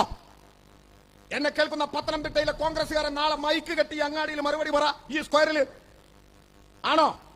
ഞാൻ പറയല്ല, പ്രിയങ്ക പറയാണ്. എന്റെ അച്ഛന്റെ സ്വപ്നമാണ് രാമക്ഷേത്രം. രാജീവിന്റെ സ്വപ്നമാണ് രാമക്ഷേത്രം. ആണോ? അതുകൊണ്ട് രാമക്ഷേത്രം ഉണ്ടാക്കിയപ്പോൾ അതിന്റെ തറക്കല്ലിടലിന് എന്നെ ക്ഷണിച്ചില്ല. അതുകൊണ്ട് സങ്കടം കൊണ്ട് കരഞ്ഞു. പക്ഷെ പരിഹാരക്രിയ ചെയ്തു. എന്താ പരിഹാരക്രിയ? വെള്ളി ഇഷ്ടികൾ സംഭാവന ചെയ്തു. ഇത് കണ്ടിട്ടാണ് അടുത്ത അനുയായി കമൽനാഥ് 11 വെള്ളി ഇഷ്ടിക. 1,10,000. 1,10,000 ഇല്ലേ? നിങ്ങൾ നോക്ക്. ആ രാമക്ഷേത്രത്തിന്റെ തറക്കല്ലിട്ടത് ഇന്ത്യയുടെ പ്രധാനമന്ത്രി. അതിന്റെ ഉദ്ഘാടനം നിർവഹിച്ച ഇന്ത്യയുടെ പ്രധാനമന്ത്രി. ഏത് പ്രധാനമന്ത്രി? ഇന്ത്യൻ ഭരണഘടന തൊട്ട് സത്യപ്രതിജ്ഞ ചെയ്ത പ്രധാനമന്ത്രി. ഇന്ത്യൻ ഭരണഘടന എന്താ പറയുന്നത്? എല്ലാ മതങ്ങൾക്കും തുല്യാവകാശം. എവിടെന്നാ സത്യപ്രതിജ്ഞ ചെയ്ത്? ഇന്ത്യൻ പാർലമെന്റിനകത്ത് വെച്ച്. ഇന്ത്യൻ പാർലമെന്റ് എന്ന് പറഞ്ഞാൽ എന്താണ്? ജനാധിപത്യത്തിന്റെ ശ്രീകോവിൽ. അതൊന്ന് പുതുക്കി പണിതാൽ അതിന്റെ ഉദ്ഘാടനം ആര് നിർവഹിക്കണം? ഇന്ത്യയുടെ പ്രഥമ പുരുഷൻ എന്ന് പറഞ്ഞ പ്രസിഡന്റ്. ഇപ്പാരാ പ്രസിഡന്റ്? ദ്രൗപദി മുർമു. അവരെ വിളിച്ചില്ല. എന്താ കാരണം? ഞാൻ നേരത്തെ പറഞ്ഞ തത്വസംഹിത. ബ്രാഹ്മണൻ, ക്ഷത്രിയൻ, വൈശ്യൻ, ശൂദ്രൻ. ബ്രാഹ്മണൻ ദൈവപുത്രൻ, ശൂദ്രൻ അവൻ അടിമപ്പണി ചെയ്യാൻ വിധിക്കപ്പെട്ടവൻ. അവനെക്കാളും താന്നവര് ആരാണത്? പറയര്, പുലിയര്. ഇന്ന് കേരളത്തിലൊന്ന് പറഞ്ഞു നോക്കി നിങ്ങൾ. പറയര്, പുലിയര് പറഞ്ഞ നാവ് വായിലിടുന്നതിന് മുമ്പ് വായിലെ പല്ല് നിരത്തുണ്ടാവും. അതാ കേരളം. ഇല്ലേ? ആരാ പറയര്, പുലിയര്? പട്ടികജാതിക്കാര്, പട്ടികവർഗക്കാര്. ആരാ? ദ്രൗപദി മുർമു, പട്ടികവർഗക്കാരി. അവരെ വിളിച്ചില്ല ഉദ്ഘാടനത്തിന്. എന്താ കാരണം? 3 കാരണം. 1, അവര് പട്ടികവർഗക്കാരിയാണ്. 2, അവര് സ്ത്രീയാണ്. 3, അവര് വിധവയാണ്. 3 ലക്ഷണക്കേടാണ്. പാർലമെന്റിന്റെ ഉദ്ഘാടനത്തിന് നമ്മൾ കാണുന്ന ആരെയാണ്? നഗ്ന സന്യാസിമാർ. നമ്മുടെ നാട്ടിലൊക്കെ ക്ഷേത്രത്തിന്റെ ഉദ്ഘാടനത്തിന് ആരാണ്ടാല്? സന്യാസിമാര്. എന്നാൽ രാമക്ഷേത്രത്തിന്റെ ഉദ്ഘാടനത്തിന് ആരാണ്? ഇന്ത്യന്റെ പ്രധാനമന്ത്രി. തല കുത്തനെ കുലതത്തനെ. മനസ്സിലായി നിങ്ങൾക്ക്? രാമക്ഷേത്രത്തിന്റെ ഉദ്ഘാടനത്തിന് BJP കത്ത് അടിച്ച് എല്ലാവരെയും ക്ഷണിച്ചു. നേരെ CPM-ന്റെ ഓഫീസിൽ വന്നു. കത്ത് വായിച്ചു വന്നപ്പോ സീതാറാം യെച്ചൂരി, എന്താ കത്ത്? രാമക്ഷേത്രത്തിന്റെ ഉദ്ഘാടനത്തിനുള്ള ക്ഷണക്കത്താണ്. ഓവല്ലേ മറുപടി ഇപ്പൊ തരാ. അപ്പൊ തന്നെ കൊടുത്തു. അതിന് പിന്നെ പോളിറ്റ് ബ്യൂറോ കൂടണ്ട, ബ്രാഞ്ച് കൂടണ്ട. എന്താ മറുപടി? നോ, വരുകില്ല. അന്തേ ക്ഷേത്രത്തിന്റെ ഉദ്ഘാടനത്തിന് നമ്മൾ പോലെ നമ്മൾ എത്ര ക്ഷേത്രോത്സവം നടത്തുന്നു, നമ്മൾ എത്ര ക്ഷേത്രങ്ങളുടെ പരിപാടി പങ്കെടുക്കുന്നു, നമ്മൾ നേർച്ചയിൽ പോകുന്നു, പള്ളി ഉദ്ഘാടനത്തിന് പോകുന്നു. ക്രിസ്ത്യൻ പള്ളിയിലെ എന്റെ നാട്ടിൽ കൂടരഞ്ഞി പള്ളി പെരുന്നാൾ, തിരുവമ്പാടി പള്ളി പെരുന്നാൾ, എന്റെ ഓർമ്മ വെച്ച നാൾ മുതൽ അത് പോകാത്ത 1-2 ഉണ്ടാവും. നമ്മൾ പോകുന്നു, എല്ലാവരും പോകുന്നു, ക്ഷേത്ര ഉദ്ഘാടനത്തിന് പോകുന്നു. നമ്മളിപ്പോ ക്ഷേത്രത്തിന്റെ പരിപാടിക്ക് നമ്മൾ വിപ്ലവഗാനം പാടിക്കളഞ്ഞുള്ള കംപ്ലൈന്റ് ഈ അടുത്ത കാലത്ത് നമ്മൾ ഇതിലൊക്കെ പോകുന്നു. പക്ഷേ രാമക്ഷേത്രം എന്താ പ്രശ്നം? ഒരു മതസ്ഥരുടെ ആരാധനാലയം തകർത്ത് ഇതര മതസ്ഥരുടെ ആരാധനാലയം ഉണ്ടാക്കിയാണ്. അതുകൊണ്ട് അത് മതേതരത്തിന്റെ തകർച്ചയാണ്. ഞങ്ങൾ വരുകില്ല. ഉത്തരം കൊടുത്തു. കത്ത് കൊണ്ടുവന്നവൻ നേരെ BJP ഓഫീസിലേക്കല്ല പോകുന്ന വഴിയിൽ വേറെ ഓഫീസിൽ കത്ത് കൊടുക്കാണ്ട്. ഏതാണ് ഓഫീസ്? AICC-ന്റെ ഓഫീസ്. അവിടെ രാമക്ഷേത്രത്തിന് ക്ഷണിച്ച് കത്ത് കൊടുത്തു. AICC-ന്റെ പ്രത്യേക യോഗം ചേർന്നു. യോഗം ചേർന്നപ്പോ ചിലര് പറഞ്ഞു പോകണം, ചിലര് പറഞ്ഞു പോകണ്ട, ചിലര് പറഞ്ഞു പോണ്ടണം. നിങ്ങൾക്ക് മനസ്സിലായോ? പോണ്ടണം എന്ന് പറഞ്ഞാൽ എന്താ? പോവണ്ട എന്ന് മൃദുവായി തീരുമാനിച്ചു. ഉദ്ഘാടന ദിവസം ഹിമാചൽ പ്രദേശിന്റെ കോൺഗ്രസ് മുഖ്യമന്ത്രി പോയി, മന്ത്രിമാര് പോയി. കേരളം ഒഴിച്ചുള്ള സകല സ്ഥലങ്ങളിലെയും മുൻ മന്ത്രിമാര്, മുഖ്യമന്ത്രിമാര്, AICC മെമ്പർമാര്, പ്രദേശ് കോൺഗ്രസ് കമ്മിറ്റി അധ്യക്ഷന്മാര് അവരൊക്കെ പോയി ഉദ്ഘാടനത്തിന് പോയി. അതൊക്കെ പോട്ടെ, എന്റെ പ്രിയപ്പെട്ട കോൺഗ്രസ്, ഇന്ത്യയിലെ BJP ഭരിക്കുന്ന സകല സംസ്ഥാനങ്ങൾക്കും അന്ന് അവധി കൊടുത്തു. അത് നമുക്ക് മനസ്സിലാക്കാം. എന്നാൽ ഹിമാചൽ പ്രദേശ് ഭരിക്കുന്ന കോൺഗ്രസ് ആണ്. കോൺഗ്രസ് എന്തിന് അന്ന് അവധി കൊടുത്തു? പറ. നാളെ ഈ സ്ക്വയറിൽ മൈക്ക് കെട്ടി പറയാം. നിങ്ങൾ ഇങ്ങനെ മതന്യൂനപക്ഷങ്ങളെ സംരക്ഷിക്കാൻ നടക്കാണ്. SDPI നിങ്ങളെ പിന്നാലെ നടക്കുകയാണ്. പത്തനംതിട്ട അങ്ങാടിയിൽ അല്ലേ ഇവിടെ SDPI-ന്റെ പ്രകടനമാണ്. പാലക്കാട് ഞങ്ങൾ തോറ്റപ്പോ ഞങ്ങളെ പാർട്ടി ഓഫീസിന്റെ മുമ്പിൽ SDP കാരൻ ഓം മതം സംരക്ഷിക്കാൻ മുസ്ലിങ്ങളെ സംരക്ഷിക്കാൻ വരികയാണ്. ഓന്റെ പിന്തുണ ആർക്കാ? കോൺഗ്രസിന്. ജമാഅത്തെ ഇസ്ലാമിന്റെ പിന്തുണ ആർക്കാ? കോൺഗ്രസിന്. ഇല്ലേ? ഇതൊക്കെ പറഞ്ഞപ്പോ കെ മുരളീധരൻ APCCന്റെ മുൻ പ്രസിഡന്റ് മൂപ്പരൊരു ചോദ്യം. എന്താ ചോദ്യം? കമ്മ്യൂണിസ്റ്റുകാർക്ക് മതമുണ്ടോ? കമ്മ്യൂണിസ്റ്റുകാർക്ക് മതമുണ്ടോ? അത് ഇവര് മാത്രം പറയുന്നതല്ല, പലരും പറയും. എന്താ പറയാ? കാറൽ മാക്സ് പറഞ്ഞിട്ടുണ്ട് മതം മനുഷ്യനെ മയക്കുന്ന കറുപ്പാണ്. എവിടെ പറഞ്ഞു? നിങ്ങളൊന്ന് കാണിച്ചിരി, എനിക്കൊന്ന് കാണണം. എന്താ മാക്സ് പറഞ്ഞത്? ഈ ലോകത്തിന്റെ ആത്മീയ ഗ്രന്ഥം തന്നെ മതമാകുന്നു. ഹൃദയമില്ലാത്ത ലോകത്തിന്റെ കാരുണ്യമാണ് മതം. മർദ്ദിതന്റെ നിശ്വാസമാണ് മതം. ആ മതം കറുപ്പുമാണ്. ഇറ്റ് ഈസ് എൻ ഓപ്പിയം പറഞ്ഞിട്ടുണ്ട്. മനുഷ്യനെ മയക്കുന്നതാണ്. എവിടെയാ പറഞ്ഞിട്ടുള്ളത്? എവിടെയാ പറഞ്ഞിട്ടുള്ളത്? ഇപ്പൊ നിങ്ങൾ നോക്ക്, നമ്മുടെ നാട്ടില് സ്ത്രീകൾ ഇവിടെ ഇപ്പൊ കുറവാണ്. സ്ത്രീകളെ പ്രസവിക്കുമ്പോൾ ഒരുപാട് രക്തം പോവും, ശരീരത്തിന് ക്ഷീണം ഉണ്ടാവും, പ്രസവേരി വന്നപ്പോൾ. അപ്പൊ നിങ്ങളുടെ ഭർത്താക്കന്മാര് നിങ്ങൾക്ക് ഒരു ടോണിക് കൊണ്ടു തന്നില്ല. ഇപ്പൊ പ്രസവിച്ച ആരെങ്കിലും ഉണ്ടെങ്കിൽ വീട്ടിൽ ടോണിക് ഉണ്ടെങ്കിൽ ആ ടോണിക് എടുത്ത് നോക്കുക, അതിന്റെ പുറത്ത് അതിന്റെ കണ്ടന്റ് ഉണ്ടാവും. എന്ന് പറഞ്ഞാൽ ചേരുവ. അത് വായിച്ചാൽ നിങ്ങൾക്ക് മനസ്സിലാവും. അതിലൊരു 18% ആൽക്കഹോൾ ഉണ്ടാവും, ബ്രാൻഡി ഉണ്ടാവും. എന്തിനാണ്? രക്തം ഉണ്ടാവാൻ വേണ്ടിയിട്ടുള്ളതാണ് ആ സാധനം. ഒരുത്തനവന്റെ ഭാര്യ പ്രസവിച്ചപ്പോൾ ഓളൊന്ന് ഉഷാറാക്കാൻ വേണ്ടി ഒരു കുപ്പി ബ്രാൻഡി വാങ്ങിക്കൊടുത്തു. നോക്കി എങ്ങനെ ഉണ്ടാവും? ഓക്ക് പിരാന്താവും. ആ പിരാന്തിന്റെ പേരാണ് RSS, ആ പിരാന്തിന്റെ പേരാണ് ജമാഅത്തെ ഇസ്ലാമി, ആ പിരാന്തിന്റെ പേരാണ് SDPI, അതിന്റെ പേരാണ് കാസ. മതം വേറെ, മതവർഗീയത വേറെ, രണ്ടും രണ്ടാ. മുരളീധരൻ ഇത് മനസ്സായിക്കണ്ടോ? അങ്ങയുടെ പ്രിയപ്പെട്ട പിതാവ് കേരളത്തിന്റെ മുൻ മുഖ്യമന്ത്രി K കരുണാകരൻ ഈ ഭൂമി മലയാളത്തിൽ കൊടുങ്കാറ്റടിച്ചാൽ, തീമഴ പെയ്താൽ, ഈ ഭൂമി മലയാളം ആമ്പലം മറിഞ്ഞാൽ എന്ത് സംഭവിച്ചാലും മലയാള മാസം 1-ാം തീയതി എന്ന് പറഞ്ഞൊരു തീയതി ഉണ്ടെങ്കിൽ K കരുണാകരൻ മുടങ്ങാതെ പോകുന്ന കേരളത്തിലെ ഒരു ക്ഷേത്ര നഗരമുണ്ട്. ആ ക്ഷേത്ര നഗരത്തിന്റെ പേര് ഗുരുവായൂരിന. ഗുരുവായൂരിനെ കുറിച്ച് യേശുദാസ് പാടിയ മനോഹരമായ ഒരു പാട്ടുണ്ട്. എന്റെ ചെലമ്പിച്ച ശബ്ദത്തിൽ ഞാനിപ്പോ അത് പാടിയാൽ ഒഴിവുള്ള കസേര എടുത്ത് നിങ്ങൾ എന്നെ എറിയുമെന്ന നല്ല ബോധ്യമുള്ളതുകൊണ്ട് ഞാൻ പാടുന്നില്ല, ഒന്ന് പറയാ. എന്താ യേശുദാസ് പറഞ്ഞത്? ഗുരുവായൂരമ്പല നടയിൽ ഒരു ദിവസം ഞാൻ പോകും. യേശുദാസിന് പോകാം, അകത്തേക്ക് കയറാൻ പറ്റില്ല. എന്താ കാരണം? യേശുദാസ് ക്രിസ്ത്യാനിയാണ്, അകത്തേക്ക് കയറ്റില്ല. എന്റെ പ്രിയപ്പെട്ടവരെ, ഒരു കാലത്ത് കേരളത്തിലെ മുഴുവൻ ഹിന്ദുക്കളും തങ്ങളുടെ പ്രിയപ്പെട്ട ദൈവത്തെ കാണാൻ, ഭഗവാൻ ശ്രീകൃഷ്ണനെ കാണാൻ, ഗുരുവായൂരപ്പനെ കാണാൻ ഒരുമിച്ച് പോയി ഗുരുവായൂരിൽ. പക്ഷേ അവരിൽ ചിലരുടെ മുമ്പിൽ ആ വാതിലുകൾ കൊട്ടിയടക്കപ്പെട്ടു. എന്താ കാരണം? ഞാൻ ആവർത്തിക്കുന്നില്ല.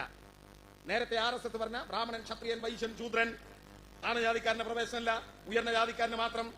നിങ്ങൾ ഗുരുവായൂർ പോയി നോക്കി, എല്ലാവർക്കും കയറാ, എല്ലാ ഹിന്ദുവിനും കയറാ. എങ്ങനെയാണ് RSS വടി കുത്തിപ്പിടിച്ച് കയറിപ്പോരി എന്ന് പറഞ്ഞാൽ ഏതെങ്കിലും സന്യാസി വര്യന്മാര് കടന്നു വരൂ എന്ന് സ്വാഗതം പാടി ആലപിച്ചുകൊണ്ടേതാ? അല്ല, വലിയ സമരം നടന്നു, ഗുരുവായൂർ സത്യാഗ്രഹം. ആ സമരത്തിന്റെ വളണ്ടിയർ ക്യാപ്റ്റന്റെ പേര് സഖാവ് AKG. ആ സമരത്തിന് കൃഷ്ണപിള്ള ഗുരുവായൂർ അമ്പലത്തിന്റെ മണിയടിച്ചു. അന്നുകൊണ്ട് മുളവടിക്കാര് കൃഷ്ണപിള്ളന്റെ നടപ്പറ അടിച്ചിട്ട് കടപ്പറാക്കി. അന്നാ കൃഷ്ണപിള്ള പറഞ്ഞത്, ഉശിരുള്ള നായര് മണിയടിക്കും, ഇലനക്കി നായര് പുറമടിക്കും. ഇല്ലേ? സഖാവ് AKGയുടെ ഭാര്യന്റെ പേരെന്താ? സഖാവ് സുശീല. ശരിയാ, ഉത്തരം ശരിയാ, പക്ഷെ ചെറുതായിട്ടൊന്ന് തിരുത്താണ്. സുശീല AKGയുടെ രണ്ടാമത്തെ ഭാര്യ. ഗുരുവായൂർ സത്യാഗ്രഹം നടക്കുമ്പോ AKGയുടെ ഭാര്യ അമ്മാവന്റെ മകളാണ്. AKG നിരാരം കിടക്കാണ്. അമ്മാവൻ വന്നിട്ട് മരുമോനോട് പറയാണ്, മോനെ എണീക്ക്, ഇത് നമ്മൾ ഉയർന്ന ജാതിക്കാർ. എന്താ കാരണം? AKG നമ്പ്യാർ വിവാദപ്പെട്ട നമ്മൾ ഉയർന്ന ജാതിക്കാർക്ക് മാത്രം വരാനുള്ള ഈ അമ്പലത്തിൽ കണ്ട ചെറുമനും പുലിയനും ഒക്കെ വരുന്നത് നമുക്ക് അപമാനമാണ്. അതുകൊണ്ട് മരുവർ എണീക്ക്. അന്ന് AKG പറഞ്ഞൊരു മറുപടി ഉണ്ട്. എന്നെ കേൾക്കുന്ന സകല മതവിശ്വാസികളും സ്വർണ്ണ ലിപിയിൽ എഴുതി വീടിന്റെ അമ്മാനത്ത് ആണിയടിച്ചു വെക്കണം. എന്താ AKG പറഞ്ഞത്? മനുഷ്യൻ ദൈവത്തിന്റെ സിട്ടിയാണെങ്കിൽ. എങ്ങനെ? മനുഷ്യൻ ദൈവത്തിന്റെ സിട്ടിയാണെങ്കിൽ സിട്ടാവിനെ കാണാൻ സകല സിട്ടികൾക്കും തുല്യ അവകാശമാണ്. അമ്മോശങ്കാക്ക് മനസ്സിലായി, ചെക്കൻ ശരിയാവൂല. നേരെ വീട്ടിൽ പോയിട്ട് മോളെ കൈ പിടിച്ച് ഇറക്കി കൊണ്ടുവന്ന് മറ്റൊരാൾക്ക് കെട്ടിച്ചെടുത്തു. സഖാവ് AKGക്ക് സ്വന്തം ഭാര്യ നഷ്ടപ്പെട്ടത്. മുരളീധര, ഗുരുവായൂർ അമ്പലത്തിൽ ഈ നാട്ടിലെ സാധാരണക്കാരനായി ഹിന്ദുവിനെ പ്രവേശം കിട്ടാനാ ഞങ്ങൾ ഏത് മതത്തിനായതിന് പറ? ഞങ്ങൾ ഏത് മതത്തിനായതിന്? ഇല്ലേ? ഇപ്പൊ എന്റെ ട്രെയിൻ വരുന്നുണ്ട്. ഞാൻ നിലമ്പൂർ വഴിക്കുള്ള ട്രെയിനാണ് പോണത്. സാധാരണ ഉണ്ട്. അല്ല, ട്രെയിനിന്റെ സമയം കൊണ്ടല്ല പറഞ്ഞു. ഞാൻ മലബാറിനാണ് പോകുന്നെങ്കിൽ അത് മംഗലാപുരത്ത് ഇറങ്ങണ്ടേ. മംഗലാപുരത്ത് ഒരു ആചാരം ഉണ്ടായിരുന്നു. എന്താ കാരണം? ഉയർന്ന ജാതിക്കാരൻ ഭക്ഷണം കഴിച്ച് വലിച്ചെറിഞ്ഞ ഉച്ചിഷ്ടത്തിൽ താണ ജാതിക്കാരൻ കടന്നു ഉരുളണം. ഇതിനാ സ്വർഗത്ത് പോവാൻ. മനസ്സിലായി? ഇന്ന പരിപാടി അറിയില്ല. എങ്ങനെയാ? കമ്മ്യൂണിസ്റ്റുകാർ സമരം ചെയ്തു. മധുരയിലാ ഞങ്ങളുടെ പാർട്ടി കോൺഗ്രസ് മധുരക്കടുത്ത ഉത്തംപുരം ജാതി മതിൽ. താണ ജാതിക്കാരൻ അങ്ങോട്ട് കടക്കാൻ പാടില്ല. ആ മതിൽ നാടുണ്ടോ? ഇല്ല. ആരാ പൊളിച്ചത്? വൃന്ദ കാരാട്ടിന്റെ നേതൃത്വത്തിൽ നടന്ന ഉജ്ജ്വലമായ സമരം. ആ സമരം കൊണ്ട് പൊളിച്ച് തകർത്തെറിഞ്ഞു. ഞങ്ങൾ ഏത് മതത്തിനായെതിര്? പറ. ഞങ്ങൾ ഏത് മതത്തിനായെതിര്? നിങ്ങൾ പറ. ഇല്ലേ? ഇവിടെ ഇപ്പോ SDPI കാരനും ജമാഅത്തെ ഇസ്ലാമിക്കാരനും. ആരാ ഈ ജമാഅത്തെ ഇസ്ലാമി? ആരാ ജമാഅത്ത് ഇസ്ലാമി? പറ. കോൺഗ്രസ്സുകാരൻ പറയാണ് ഇപ്പൊ അവനൊരു കുഴപ്പമില്ല. ദൈവേതര വ്യവസ്ഥയിൽ പടച്ച തമ്പുരാന്റെ വ്യവസ്ഥയല്ലാതെ ജനാധിപത്യമില്ല. ദൈവത്തിന്റെ ആധിപത്യം, പടച്ചവന്റെ ആധിപത്യം ഇല്ലേ? ദൈവാധിപത്യം, ജനാധിപത്യം അംഗീകരിക്കാൻ കഴിയില്ല. പടച്ചന്റെ അല്ലാത്ത ഒരാധിപത്യത്തിലും വോട്ട് ചെയ്യുന്നതും തെരഞ്ഞെടുപ്പിൽ മത്സരിക്കുന്നതും അനിസ്ലാമികമാണ്. അത് ഇന്നലെയാണ്, ഇന്നാണ്, നാളെയാണ്, മറ്റന്നാളാണ്, ഖിയാമ 1-ാം തീയതി വരെയാണ്. ഷെയ്ഖ് മുഹമ്മദ് കാരക്കുന്ന് അമീർ. ഖിയാമ എന്ന് പറഞ്ഞ സഖാവിന് മനസ്സിലായോ? ഇല്ല. അവസാന കാലഘട്ടത്തിൽ ഞങ്ങളെ മതവിശ്വാസ പ്രകാരം സൂറന്ന കാലത്തിലൂതും അല്ലേ? ഭൂമിയും ആകാശവും ഒക്കെ കൂടി ആമ്പലം മറിയും. അതാ ഖിയാമ 1-ാം തീയതി, ലോകാവസാനം. ജമാഅത്തുകാരൻ പറഞ്ഞാണ് ഖിയാമ 1-ാം തീയതി വരെ. ഇപ്പൊ ഖിയാമൻ 2-ാം തീയതി ആയോ? ജമാഅത്തുകാര ഖിയാമൻ 2-ാം തീയതി ആയോ? ഈ കേരളത്തിലെ മുസ്ലിങ്ങളിൽ 70% സുന്നി മത ആശയക്കാര, 70%. 25% മുജാഹിദ് ആശയക്കാര, 5% ചൂടെയുള്ളത് ഈ ജമാഅത്ത് ഇസ്ലാമിക്കാരൻ. അപ്പൊ ജമാഅത്ത് നിങ്ങൾ എന്തിനാ ഞങ്ങളെ പിറകെ കൊണ്ട് നഞ്ഞെന്തിന് നാനായി? ഒരു കിണറ്റിൽ നിറയെ വെള്ളം, ഇത്ര കുപ്പിയിലെ മണ്ണെണ്ണ പാർന്ന വെള്ളം മുഴുവൻ പറ്റിക്കണ്ടേ? അതാ ജമാഅത്ത് ഇസ്ലാം ഇല്ലേ? മതവർഗീയവാദികൾ അക്ഷരാർത്ഥത്തിൽ ദൈവത്തിന്റേതല്ലാത്ത ഒരു ആധിപത്യത്തെയും അവർ അംഗീകരിക്കില്ല. ഇവിടെ ചോദ്യം എന്താ അറിയോ? ഞങ്ങൾ ആരെങ്കിലും കൊന്നണോ? നിങ്ങൾ കൊന്നണേ? 1971 ഇന്ത്യയും പാകിസ്ഥാനും തമ്മിൽ വിഭജനം ഉണ്ടായി. അല്ല, 1947 വിഭജനം ഉണ്ടായി. പാകിസ്ഥാൻ എന്ന മതരാജ്യം ഉണ്ടായി. പടിഞ്ഞാറൻ പാകിസ്ഥാനും കിഴക്കൻ പാകിസ്ഥാനും ഉണ്ടായി. മതത്തിന്റെ പേരിൽ രാജ്യം നിൽക്കെങ്കിൽ പാകിസ്ഥാൻ നിൽക്കണ്ടേ? എന്താ നിൽക്കാതെ? നരേന്ദ്രമോദി ഹിന്ദി അടിച്ചേൽപ്പിക്കാൻ നിൽക്കവിടെ. പാകിസ്ഥാനിൽ ഇവർ ഉറുദു അടിച്ചേൽപ്പിച്ചു. ഏതാണ് കിഴക്കൻ പാകിസ്ഥാൻ? ഇപ്പൊ ബംഗ്ലാദേശ്. ബംഗാളിൽ നിന്ന് പിരിഞ്ഞു പോയതാ. ജനഗണമന അധിനായക ജയ ഹേ ഭാരത ഭാഗ്യവിദാത. ദേശീയ ഗാനം ആരാ ജയിച്ച്? മഹാകവി രവീന്ദ്രനാഥ ടാഗോർ. ടാഗോറിന്റെ മണ്ണ ബംഗാൾ. ഇന്ത്യ കണ്ട പ്രഗത്ഭരായ എഴുത്തുകാർ, സാഹിത്യകാരന്മാർ. ബംഗാളി ഭാഷ ജ്വലിച്ചു നിൽക്കുന്ന ഭാഷ. അവരുടെ മുതല് ഉറുദു അടിച്ചേൽപ്പിക്കാൻ തീരുമാനിച്ചു. വലിയ വിപ്ലവം ഉണ്ടായി. മുജീബ് റഹ്മാന്റെ നേതൃത്വത്തിൽ അടിച്ചമർത്താൻ പടിഞ്ഞാറൻ പാകിസ്ഥാനിൽ നിന്ന് പട്ടാളം വന്നിറങ്ങി. ആയിരങ്ങളെ വെടിവെച്ചു കൊന്നു. ആയിരക്കണക്കിന് മുസ്ലിം സ്ത്രീകളെ ബലാത്സംഗം ചെയ്തു. ആരാ വെടിവെച്ചു കൊല്ലുന്നത്? മുസ്ലിങ്ങൾ. ആരെ വെടിവെച്ചു കൊന്നത്? മുസ്ലിങ്ങളെ. ആരാ ബലാത്സംഗം ചെയ്യുന്നത്? മുസ്ലിം. ആരെയാ ബലാത്സംഗം ചെയ്യുന്നത്? മുസ്ലിം സ്ത്രീകളെ. എങ്ങനെ അവർക്ക് തിരിച്ചറിയാൻ കഴിഞ്ഞത് ഇവർ അവാമി ലീഗാണ്? പത്തനംതിട്ട അങ്ങാടിയിൽ ഇറങ്ങിയാൽ എനിക്ക് മനസ്സിലാവുമോ കോൺഗ്രസ് ഏതാ, ലീഗ് ഏതാ, കമ്മ്യൂണിസ്റ്റ് ഏതാ? പക്ഷെ എന്റെ കൂടെ ഇവിടെയുള്ള ഒരു സഖാവുണ്ടെങ്കിൽ, ഈ സഖാവുണ്ടെങ്കിൽ ഇത് ലീഗാണ്, ഇത് കോൺഗ്രസ് ആണ് ചൂണ്ടിക്കാണിച്ചെന്നാൽ മതി. ബംഗ്ലാദേശിലെ ജമാഅത്ത് ഇസ്ലാമിന്റെ പണി എന്താ? ചൂണ്ടിക്കാണിച്ചു കൊടുക്കുക. അവാമി ലീഗാരനെ ബലാത്സംഗത്തിനും കൂട്ടക്കൊലക്കും നേതൃത്വം നൽകിയ 6-ലധികം അമീർമാരെ, 100 കണക്കിന് ജമാഅത്തുകാരെ തൂക്കിക്കൊന്നു ബംഗ്ലാദേശിൽ. എന്നിട്ട് പറയാണ് ആരെയും കൊന്നിട്ടില്ല അല്ലേ? ഇതല്ലേ ജമാഅത്ത് ഇസ്ലാമി? ഇതല്ലേ ജമാഅത്ത് ഇസ്ലാമി? ഇപ്പൊ നിങ്ങൾ നോക്ക്, വി ഡി സതീശന്റെ ക്ലീൻ സർട്ടിഫിക്കറ്റ് എന്താ? ജമാഅത്ത് ഇസ്ലാമി ക്ലിയർ ആണ്. ഒരു പഴയതൊക്കെ ഉപേക്ഷിച്ചു. എന്റെ വി ഡി സതീശ വഖഫ് ബില്ല് വന്നു. ഇന്ത്യൻ പാർലമെന്റിൽ വഖഫ് ബില്ല് വന്നു. ആ വഖഫ് ബില്ല് വന്നപ്പോ അതിനെ നഖശികാന്തം എതിർത്തതാരാണ്? നിങ്ങൾ കണ്ടില്ലേ? രാജ്യസഭയിൽ ജോൺ ബ്രിട്ടാസ് ഇങ്ങനെ തീപ്പൊരി പോലെ പ്രസംഗിക്കുമ്പോ ഹാരിസ് ബീരാണ് ഇങ്ങനെ വായി പൊളിച്ചിരിക്കാം. 3-4 ഈച്ച എന്റെ കാഴ്ചപ്പുള്ളിൽ. ജോൺ ബ്രിട്ടാസിന്റെ പ്രസംഗം കേട്ടിട്ട് വാ പൊളിച്ച് നിൽക്കുക ലീഗിന്റെ MLA-മാര്. അമ്മാതിരി പ്രസംഗ ജോൺ ബ്രിട്ടാസ് നടത്തിയത്. എന്നിട്ട് ഇവന്റെ മുദ്രാവാക്യം ഇവിടെ വന്നിട്ട് പിണറായിക്കെതിരെ. ഞാൻ അതിലേക്ക് കിടക്കുന്നില്ല. ഇവന്റെ ജാഥ കരിപ്പൂർ എയർപോർട്ടിലേക്ക്, കോഴിക്കോട്. ഞാൻ പറയട്ടെ, നമ്മൾ നടത്തില്ല വഖഫിനെതിരെ കേരളത്തിൽ മുഴുവൻ തെരുവീതികളിൽ ഇടതുപക്ഷം പ്രകടനം നടത്തി. മുസ്ലിം ലീഗ് കോഴിക്കോട് കടപ്പുറത്ത് നടത്തി. കേരള മുസ്ലിം ജമാഅത്ത് എറണാകുളത്ത് പരിപാടി നടത്തി. കണ്ടസായ പരിപാടിയാണ്. എയർപോർട്ടിലേക്ക് എന്താ വന്നായി? അപ്പൊ എയർപോർട്ടിലേക്ക് നമ്മൾ യാത്ര നടത്തിയിട്ടില്ലേ? ഉണ്ട്. എന്തിനകത്ത്? കാലിക്കറ്റ് എയർപോർട്ടിലേക്ക് വിമാനം, വിദേശത്തേക്കുള്ള വിമാനം കുറഞ്ഞപ്പോൾ നമ്മൾ എയർപോർട്ടിലേക്ക് യാത്ര നടത്തി. അതിന് പിന്നെ അന്ത്യ ഓഫീസിൽ യാത്ര നടത്തിയിട്ട് കാര്യമില്ലല്ലോ, എയർപോർട്ടിൽ പോണ്ടേ ഇല്ലേ? അത് വേണം. വിമാനത്തിന്റെ ചാർജ് വർദ്ധനവിന് യാത്ര നടത്തി. കാലിക്കറ്റ് എയർപോർട്ടിലേക്ക് 4 വരി പാതയാണ്, 2 വരി അങ്ങോട്ട്, നടുവിൽ ഡിവൈഡർ. പോലീസ് തടഞ്ഞു. ഇപ്പൊ മനിയാന്ന് ഹർത്താൽ ഉണ്ടായിരുന്നല്ലോ, പണിമുടക്ക്. നമ്മൾ 2 വാഹനങ്ങളെ വിട്ടു. ഒന്നേതാ? ഒന്ന് ആശുപത്രി, മറ്റൊന്നേതാ? വിമാനത്താവളം. എന്താ കാരണം? വിമാനം പോയാൽ പിന്നെ പണിമുടക്കും, ആ കുടുംബം നശിക്കും. അതുകൊണ്ട് അതിനെ വിടുക. ഒരു ഭാഗത്തൂടെ വണ്ടി പോകുന്നു. അപ്പം ജമാഅത്ത് ഇസ്ലാമിക്കാരന് ചാടി വീണു. തടയാൻ പോലീസ് അടിച്ചു. വളരെ മോശമായി പോയി എന്റെ അഭിപ്രായം. അടിയല്ല, അത്ര പോരായിരുന്നു. നന്നായി കൊടുക്കേണ്ടിയിരുന്നു. കൊടുത്തില്ല, പോട്ടെ. ആ ജാഥയിൽ പിടിച്ച സാധനം കണ്ടിരുന്നു. 2 ചിത്രങ്ങൾ. ആരുടെ ചിത്ര? ഒന്ന് സയ്യിദ് കുത്തുബ്, ഒന്ന് ഹസനുൽ ബന്ന. ജമാഅത്ത് ഇസ്ലാമിന്റെ ഇവിടുത്തെ നേതാക്കളല്ല. ആരാന്നറിയാം നിങ്ങൾക്ക്? ലോക തീവ്രവാദത്തിന്റെ ഉസ്താദുമാ.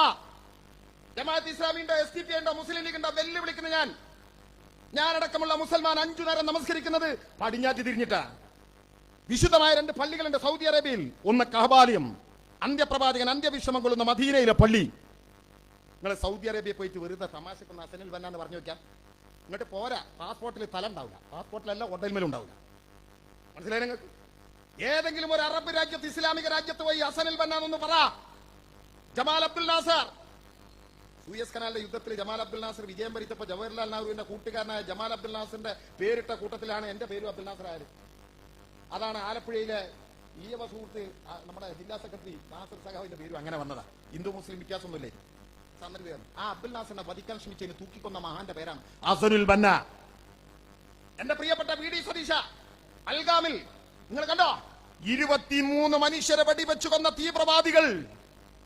ഈ കേരളത്തിൽ നിന്നുള്ള രാമചന്ദ്രൻ വെടിയേറ്റ് മരിച്ചതാണ് അല്ലേ? 23 പേരിൽ ഒരാളാണെന്നറിയോ? കാശ്മീരിൽ ഒരു മുസ്ലിം MA ബേബിയും റഹീം സഖാവും പോയി അവരുടെ ബാപ്പയുടെ ഉമ്മയുടെ അടുത്ത് നിൽക്കുന്നത് നമ്മൾ ചിത്രത്തിൽ കണ്ടു. രാമചന്ദ്രന്റെ മകള് പറഞ്ഞത് കേട്ടിട്ടുണ്ടോ? ജമാഅത്തെ ഇസ്ലാമിക്കാരാത്താൻ എന്റെ അച്ഛൻ എനിക്ക് നഷ്ടപ്പെട്ടു കാശ്മീരിന്റെ മണ്ണിൽ, പക്ഷെ എനിക്ക് 2 സഹോദരന്മാരെ കിട്ടി, അവര് മുസ്ലിങ്ങളാണ്, അവരെ പടച്ച തമ്പുരാൻ കാക്കട്ടെ എന്ന് പറഞ്ഞ രാമചന്ദ്രന്റെ മണ്ണായി കേരളം. രാമചന്ദ്രന്റെ മണ്ണായി കേരളം.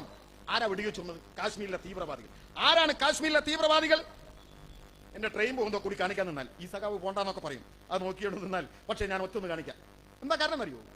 എന്റെ പാർട്ടിയുടെ പേര് CPIM എന്ന, communist party of India Marxist. CPI communist party of India ഇല്ലേ? Indian national Congress, Bharatiya Janata party, Indian union മുസ്ലിം ലീഗ്. ഇന്ത്യ എന്നാ പേര്, ഭാരത് എന്നാ പേര്. ഈ നാട്ടിലെല്ലാ ഇന്ത്യയിലെല്ലാ സംസ്ഥാനത്തും അങ്ങനെ. ജമാഅത്തെ ഇസ്ലാമി എന്താ?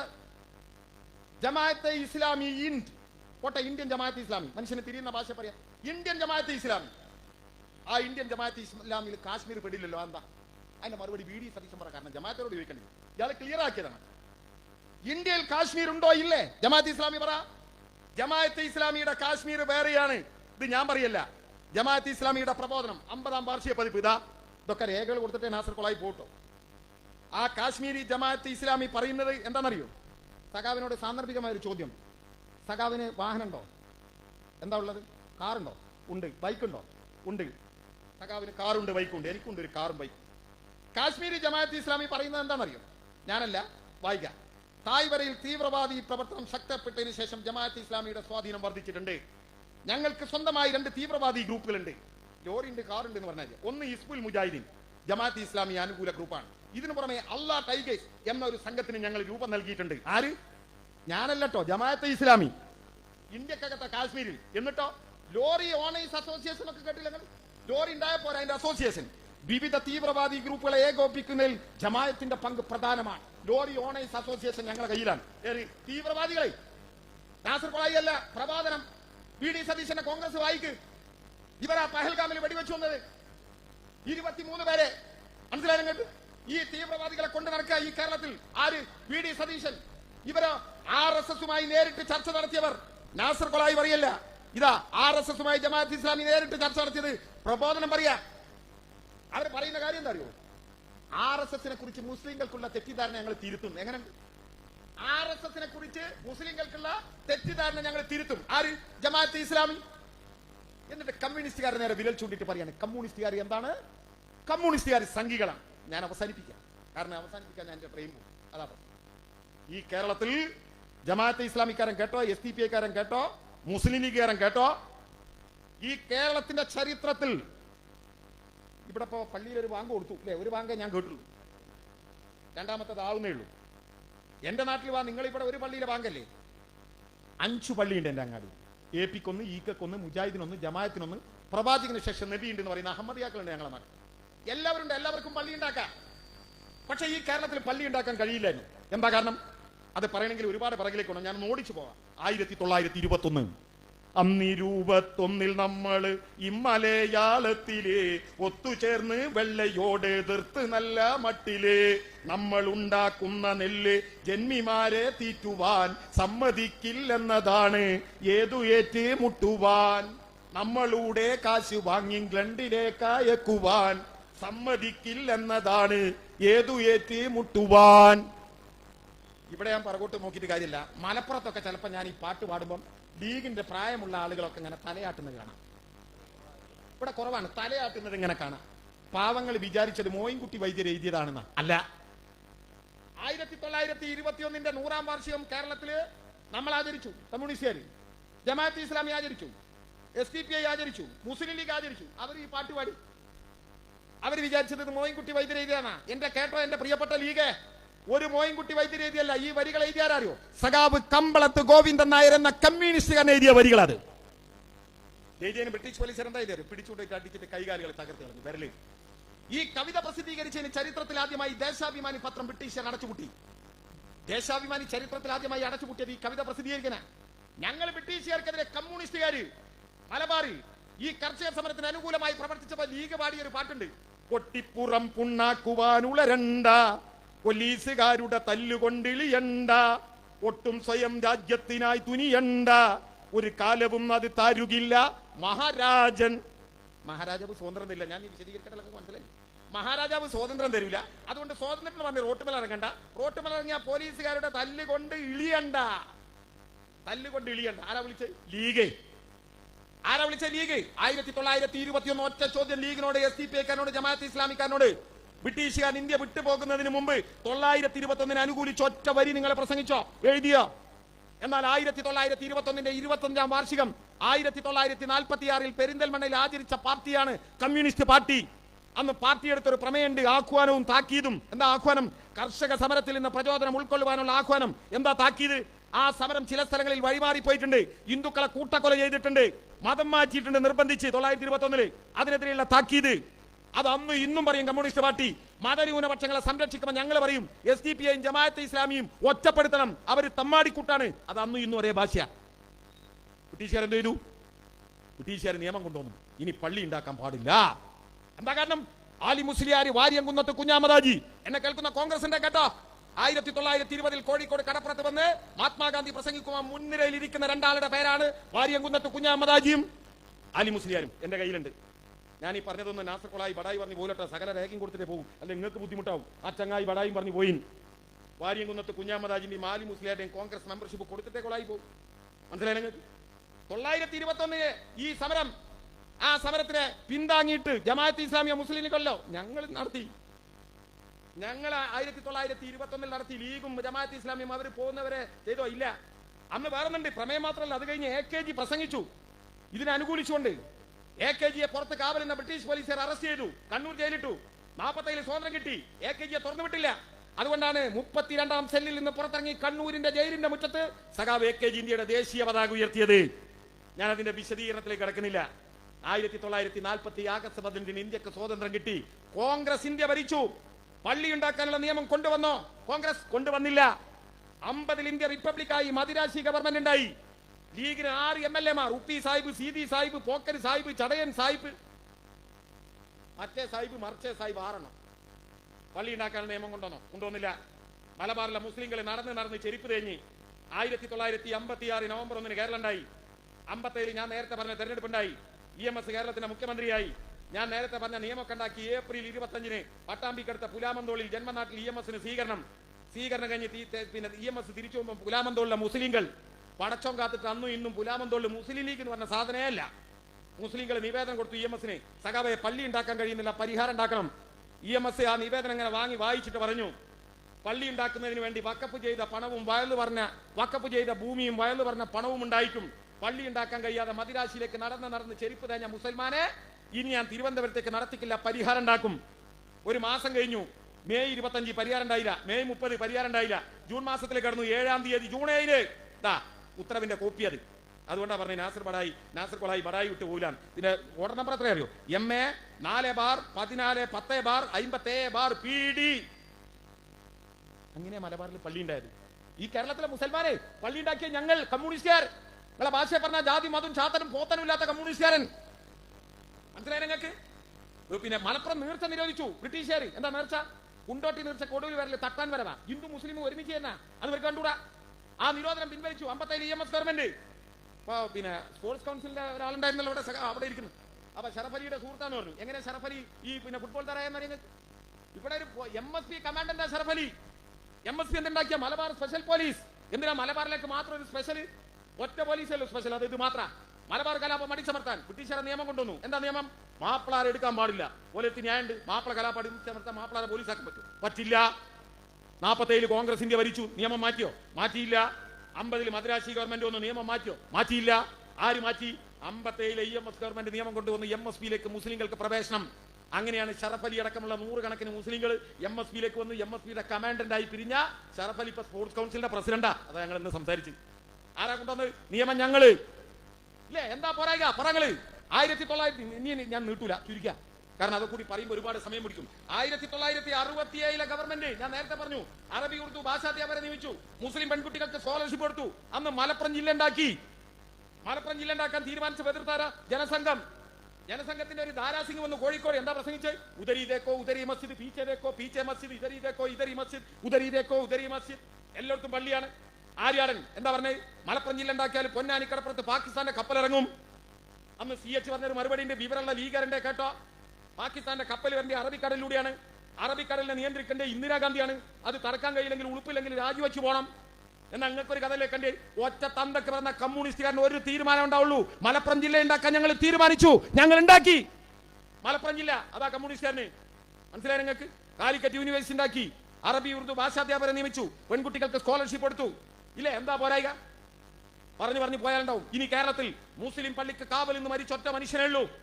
അതിന്റെ പേര് SDPI എന്നല്ല, ജമാഅത്തെ ഇസ്ലാമി എന്നല്ല. അയാളുടെ പേരെന്താ അറിയോ? UK കുഞ്ഞിരാമൻ. UK കുഞ്ഞിരാമനെ പള്ളിക്ക് കാവൽ നിന്ന് മരിച്ചപ്പോ ഈ കേരളത്തിലെ ഒരു കോൺഗ്രസ് തമ്മാടി എന്ന് പറയേണ്ടി വരും. എന്താ അറിയോ? രക്തസാക്ഷിനെ പറഞ്ഞ ചത്തുന, കുഞ്ഞിരാമൻ ചത്തു. ആരാ പറഞ്ഞത്? PT Thomas. ഞങ്ങളുടെ രക്തസാക്ഷിയെ ചത്തു എന്ന് പറഞ്ഞാൽ ചില ഭാഷാ പ്രയോഗം അങ്ങോട്ടുണ്ടാവും. PT തോമസ് പറഞ്ഞ എന്താ? അയാൾ പള്ളിക്ക് കാവൽ നിന്ന് മരിച്ചതല്ല. പിന്നെയോ അയാള് മരിച്ചിട്ടുള്ളത് കള്ളി ഷാപ്പിൽ അടിപിടി കൂടിയിട്ടാണ്. ആരാ പ്രസംഗിച്ചത്? PT Thomas. പിന്നെ അത് NDF കാരൻ ഏറ്റെടുത്തു, SDPI കാരൻ ലീഗിന്റെ ഷാജി പറഞ്ഞു. എന്നിട്ട് PT തോമസിന്റെ ഒരു പ്രസ്താവന ഉണ്ട്. എന്താ പ്രസ്താവന? ഞാൻ അന്ന് പിറ്റേന്ന് പുറത്തിറങ്ങിയ ദേശാഭിമാനി, മനോരമ നോക്കി, മാതൃഭൂമി നോക്കി, ഒരു പത്രത്തിലും കുഞ്ഞിരാമൻ മരിച്ചതായിട്ടില്ല. അത് കഴിഞ്ഞ് 6 മാസം കഴിഞ്ഞപ്പോൾ നിയമസഭ ചേർന്നു. നിയമസഭയിൽ തലശ്ശേരി അടക്കമുള്ള കൂത്തുപറമ്പിന്റെ MLA പിണറായി വിജയൻ ഈ കുഞ്ഞിരാമനെ കുറിച്ച് ഒരക്ഷരം പറഞ്ഞില്ല. എന്റെ PT തോമസേ, അവിടുന്ന് കേൾക്കുന്നുണ്ടോ നിങ്ങൾക്ക് അറിഞ്ഞൂടാ. ബാക്കിയുള്ളവർ ജീവിച്ചിരിപ്പുണ്ടല്ലോ, ഒന്ന് കേട്ടോ. 1972 ജനുവരി 3-ാം തീയതിയാണ് കുഞ്ഞിരാമൻ കുത്തേൽക്കുന്നത്. 4-ാം തീയതിയാണ് മരിക്കുന്നത്. 5-ാം തീയതി പുറത്തിറങ്ങിയ മാതൃഭൂമി പത്രം കേസ് കൊടുക്കണോ? മാതൃഭൂമിന്റെ കള്ളപത്രം എടുത്ത് നാസർ കൊളായി പ്രസംഗിക്കുന്നു, കേസ് കൊടു. മാതൃഭൂമിന്റെ കോപ്പി. കണ്ണൂരിൽ സംഘടന ഒരാൾ മരിച്ചു. മാർക്സിസ്റ്റുകാരും ജനസംഘക്കാരും തമ്മിൽ ഇവിടെ നിന്ന് 30 കിലോമീറ്റർ അകലെ ഉറുവച്ചാലിൽ ഇന്നലെ രാത്രി നടന്ന സംഘടനത്തിൽ പ്രമുഖ മാർക്സിസ്റ്റ് പ്രവർത്തനായ കുഞ്ഞിരാമൻ കൊല്ലപ്പെട്ടു. തലശ്ശേരിയിലും പരിസരങ്ങളിലും ഈ നടന്ന ലഹളകളെ തുടർന്ന് രൂപീകൃതമായ സമാധാന സമിതിയുടെ യോഗം കഴിഞ്ഞ് പുറത്ത് വരുമ്പോഴാണ് ജനസംഘക്കാർ ആക്രമിച്ചത്. സമാധാന കമ്മിറ്റിന്റെ യോഗം. എന്തിനാ സമാധാനം? ആക്രമില്ലാതെക്കാൻ. അതേ വാർത്ത ആവർത്തിക്കുന്നില്ല. മനോരമ, മാർക്സിസ്റ്റ് പ്രവർത്തകൻ കൊല്ലപ്പെട്ടു. സമയക്കുറവുകൊണ്ട് വാർത്ത ഞാൻ വായിക്കുന്നില്ല, കോപ്പിയോടെ കൊടുക്കും, ബേജാറാണ്ട. അത് കഴിഞ്ഞ് നിയമസഭ ആയിരുന്നു. നിയമസഭയിൽ എന്താ പറഞ്ഞ ഇയാള്? പിണറായി വിജയൻ ഒരു അക്ഷരം പറഞ്ഞിട്ടില്ല. MP രാഘവന്റെ ചോദ്യം, തലശ്ശേരി വർഗീയലയിൽപ്പെട്ട് UK കുഞ്ഞിരാമൻ മരിച്ചിട്ടുള്ളതായി ഗവൺമെന്റ് അംഗീകരിക്കുന്നുണ്ടോ? കരുണാകരന്റെ മറുപടി ഇല്ലെന്ന് പറഞ്ഞുവല്ലോ. പിണറായി വിജയൻ, അടുത്ത ചോദ്യം, പിണറായി വിജയൻ ഒരു കൂട്ടം കലാപകാരികളാണ് UK കുഞ്ഞിരാമനെ കൊലപ്പെടുത്തിയെന്ന് ഗവൺമെന്റിന്റെ ശ്രദ്ധയിൽപ്പെട്ടിട്ടുണ്ടോ? കരുണാകരന്റെ മറുപടി, കുഞ്ഞിരാമന്റെ മരണത്തെ സംബന്ധിച്ച് ഒരു കേസ് നിലവിലിരിക്കുന്നുണ്ട്, ഇപ്പോൾ ആരാണെന്ന് എങ്ങനെയാണെന്ന് പറയാൻ കഴിയില്ല. വീണ്ടും പിണറായി വിജയൻ, ഒരു കൂട്ടം കലാപകാരികളുടെ പേരിലാണ് ഈ കേസ് നിലവിലുള്ളതെന്ന് അറിയാമോ? അപ്പൊ കരുണാകരൻ ഏത് തരത്തിൽ പെട്ട പ്രതിയാണെന്ന് പ്രത്യേകം ചോദിക്കണം. പിന്നെ CBC വാര്യർ PG പുരുഷോത്തം ഉണ്ടല്ലോ, ഈ ഭാഗത്തുള്ള MLA അല്ലേ, ചെങ്ങന്നൂർ MLA, അദ്ദേഹമൊക്കെയാണ് PG പുരുഷോത്തമുള്ള. അവരാ പിന്നെ ചോദ്യം ചോദിച്ചു. നിങ്ങൾ നോക്ക്, ഈ നാട്ടിൽ പച്ച കള്ളം പറഞ്ഞ് പ്രചരിപ്പിക്കല്ലേ ഇവർ. മതന്യൂനപക്ഷങ്ങളുടെ ഇടയിൽ പറയാണ് കമ്മ്യൂണിസ്റ്റുകാർ, ഇടതുപക്ഷക്കാർ മുസ്ലിങ്ങൾക്കെതിരാ, ന്യൂനപക്ഷങ്ങൾക്കെതിരാ. ക്രിസ്ത്യാനികൾക്കിടയിൽ കാസ പറയാൻ ഞങ്ങളെതിരാണ്. ഒറീസയിൽ ക്രിസ്ത്യൻ പള്ളി ആക്രമിക്കപ്പെട്ടു. കേരളത്തിൽ പോയ കന്യാസ്ത്രീകളുടെ തിരുവസ്ത്രം വലിച്ചു കയറി. കേരളത്തിൽ പോയ പള്ളിയിലച്ചമാരെ അടിച്ചോടിച്ചു. ആന്റണി പോയോ? ഉമ്മൻചാണ്ടി പോയോ? ഒരുത്തനും പോയില്ല. തൊട്ടടുത്ത ഞായറാഴ്ച ക്രിസ്ത്യൻ മതവിശ്വാസിക്ക് ആരാധിക്കാൻ പള്ളിയില്ല. എവിടെ ആരാധന നടത്തിയത്? മുസാഫർ അഹമ്മദിന്റെ നാമത്തിലുള്ള കമ്മ്യൂണിസ്റ്റ് പാർട്ടിന്റെ ആഫീസ്. കാർൽ മാർക്സിന്റെ എംഗൽസിന്റെ ചിത്രങ്ങൾ എടുത്തു മാറ്റി. കന്യാമറിയത്തിന്റെ യേശുദേവന്റെ ചിത്രം വെച്ചു. മേശപ്പുറത്തെ ഇടതുപക്ഷ കമ്മ്യൂണിസ്റ്റ് പുസ്തകങ്ങൾ മാറ്റി. വെള്ള വിരിവെച്ചു, കുരിശ് വെച്ചു. പിറ്റേ ഞായറാഴ്ച കമ്മ്യൂണിസ്റ്റ് പാർട്ടി ആഫീസ് പള്ളിയാക്കി. ക്രിസ്ത്യൻ മതവിശ്വാസികൾ ആരാധിക്കുമ്പോൾ എണ്ണത്തിൽ കുറഞ്ഞ കമ്മ്യൂണിസ്റ്റുകാർ തലേ കെട്ടി പുറത്ത് കാവലിക്കാം. ഞാനിത് പ്രസംഗിച്ചപ്പോൾ എന്റെ നാട്ടിലെ ലീഗാരുടെ മറുപടി എന്താ അറിയോ? ഒറീസയിൽ തലക്കെട്ടില്ല, വമ്പിച്ച കണ്ടുപിടുത്താണല്ലോ. പ്രതീകാത്മകമായി പറഞ്ഞാണ് ഓന്റെ മറുപടി. ഞങ്ങൾ കാവലുന്നതാണ്. മനസ്സിലായി നിങ്ങൾക്ക്? ത്രിപുരയിൽ മെയ്ത്തികളും കുക്കികളും തമ്മിൽ ഏറ്റുമുട്ടുക. അവിടെ രാജീവ് ഗാന്ധി പോയിട്ടുണ്ട്, എല്ലാവരും പോയിട്ടുണ്ട്, അതൊന്നും ഞാൻ നിഷേധിക്കുന്നില്ല. കൂടെ AK-47 തോക്ക് വെച്ച് പട്ടാളക്കാര്, TV ചാനലുകാര്. ഞങ്ങൾക്കൊരു കഥ കേൾക്കണം. അവിടെ ഒരു ചെക്കന് ടീഷർട്ടും ജീൻസും ഇട്ട് പോയി ത്രിപുരയിലെ അഗർത്തലയിലെ പള്ളി കയറിയിട്ട് ഒരു ഇന്ത്യക്കാരന്റെ കയ്യിൽ ക്യാമറ കൊടുത്തിട്ട് പറഞ്ഞ് തോടാ മാരോ, ഇന്നെ അടിക്കുന്നല്ല, ഈ ഫോട്ടോ എടുക്കുന്നു. ഓനെടുത്ത ഫോട്ടോയും വീഡിയോ നമ്മൾ കണ്ടേ. ഓന്റെ പേരെന്താ അറിയോ? ജെയ്സി തോമസ്.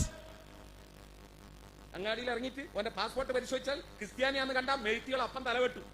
മനസ്സിലായി നിങ്ങൾക്ക്? ഒരു പോലീസുകാരന്റെ കാവലില്ലാതെ അവിടെ പോകാൻ കമ്മ്യൂണിസ്റ്റുകാരനെ ധൈര്യം ഉണ്ടാവും. അതാ കമ്മ്യൂണിസ്റ്റ് പാർട്ടി. പ്രിയപ്പെട്ടവരെ, ഞാൻ അവസാനിപ്പിക്കുക. നമുക്ക് ചുറ്റും ഉരുണ്ട് വരുന്ന കാർമേഘങ്ങളുണ്ട്. നമ്മളെ പതിയിരുന്ന് ആക്രമിക്കാൻ ദുഷ്ടമൃഗങ്ങളുണ്ട്. നന്നായി ഓർത്തോ. സകല വർഗീയവാദികളുണ്ട്. കേരളത്തിലെ സകല പത്രങ്ങളുണ്ട്. സഖാക്കളെ നമ്മളേ ഉള്ളൂ. നല്ല ബോധ്യം വേണം. വീണാ ജോർജിനെ കടന്നാക്രമിക്കുകയും മണ്ണിൽ ഒരമ്മയുടെ സ്നേഹവാത്സല്യത്തോടെ ബിന്ദുവിന്റെ വീട്ടിൽ പോയി അവരുടെ കണ്ണീരൊപ്പിയ പ്രിയപ്പെട്ട വീണാ ജോർജ് ഇല്ലേ, അവരെ കടന്നാക്രമിക്കുക. ആ കാര്യങ്ങളൊക്കെ ഇവിടെ നേതാക്കൾ പറഞ്ഞുകൊണ്ട് ഇവിടെ ചെയ്ത സേവനങ്ങളെ കുറിച്ച് എനിക്ക് എണ്ണിയാൽ തീരാത്തത് പറയാനുണ്ടായിരുന്നു. ഞാൻ അതിലേക്ക് കടക്കാത്ത എല്ലാം ഇവർ പറഞ്ഞോണ്ടാ. നിങ്ങൾ നോക്ക്, അവരെ അടക്കം കടന്നാക്രമിക്കുന്ന വർഗീയവാദികൾ നമ്മുടെ ചുറ്റും നിൽക്കുക. ഒറ്റ കാര്യം കൂടി പറഞ്ഞ് അവസാനിക്കും. ഇപ്പൊ കേരളത്തിൽ ആകെ ഒരു പ്രചരണം. എന്താ പ്രചരണം? കമ്മ്യൂണിസ്റ്റ് പാർട്ടിക്ക് ഇസ്ലാമോഫോബിയ, മുസ്ലിങ്ങളോട് വിരോധമാണ്. ഇതാ പ്രചരണം. ജമാഅത്ത് ഇസ്ലാമിയും SDP അടക്കമുള്ള ഒരു പ്രചരണം അതാ ഇസ്ലാമോഫോബിയ. ഇത് ഉണ്ടായതല്ല. 80കളുടെ അവസാനത്തിൽ മുസ്ലിം ലീഗിന്റെ മലപ്പുറം ജില്ലാ വിദ്യാർത്ഥി സംഘടന MSFന്റെ പ്രസിഡന്റിന്റെ പേര് AP അഹമ്മദ്, ചന്ദ്രികയിൽ എഡിറ്റർ, ചന്ദ്രികയിലെ chief editor Mankar Abdul Azeez Moulavi AP അമ്മനെ വിളിച്ചിട്ട് പറഞ്ഞു, താങ്കൾ തിരുവനന്തപുരത്ത് പോകണം. കേരളത്തിലെ കമ്മ്യൂണിസ്റ്റ് ഗവൺമെന്റുകൾ മുസ്ലിങ്ങൾക്കെതിരെ കൊണ്ടുവന്ന നിയമങ്ങളെ കുറിച്ച് പഠിക്കണം, എന്നിട്ടൊരു ലേഖനം എഴുതണം, പരമ്പരയായി ചന്ദ്രികയിൽ പ്രസിദ്ധീകരിക്കണം. ചെല്ലും കൂട്ടി AP അമ്മനെ തിരുവനന്തപുരത്തേക്ക് അയച്ചു. അദ്ദേഹം തന്നെ പറയുന്നു, 84 രേഖകൾ ഞാൻ പരിശോധിച്ചു. ഓരോ രേഖകൾ പരിശോധിക്കുമ്പോഴും സത്യം ഇങ്ങനെ തിരിച്ചറിയാൻ തുടങ്ങി. വെളുത്ത കടലാസിൽ കറുത്ത മഷി കൊണ്ട് എഴുതി തുടങ്ങി. എഴുതിയ കടലാസ് കെട്ടുമായി മങ്കർ അബ്ദുൽ അസീസ് മൗലവിയുടെ അടുത്ത് എന്നിട്ട് പറഞ്ഞു, ഞാൻ എഴുതിയിട്ടുണ്ട്, പക്ഷേ ഇത് ചന്ദ്രികയിൽ പ്രസിദ്ധീകരിക്കാൻ പറ്റില്ല.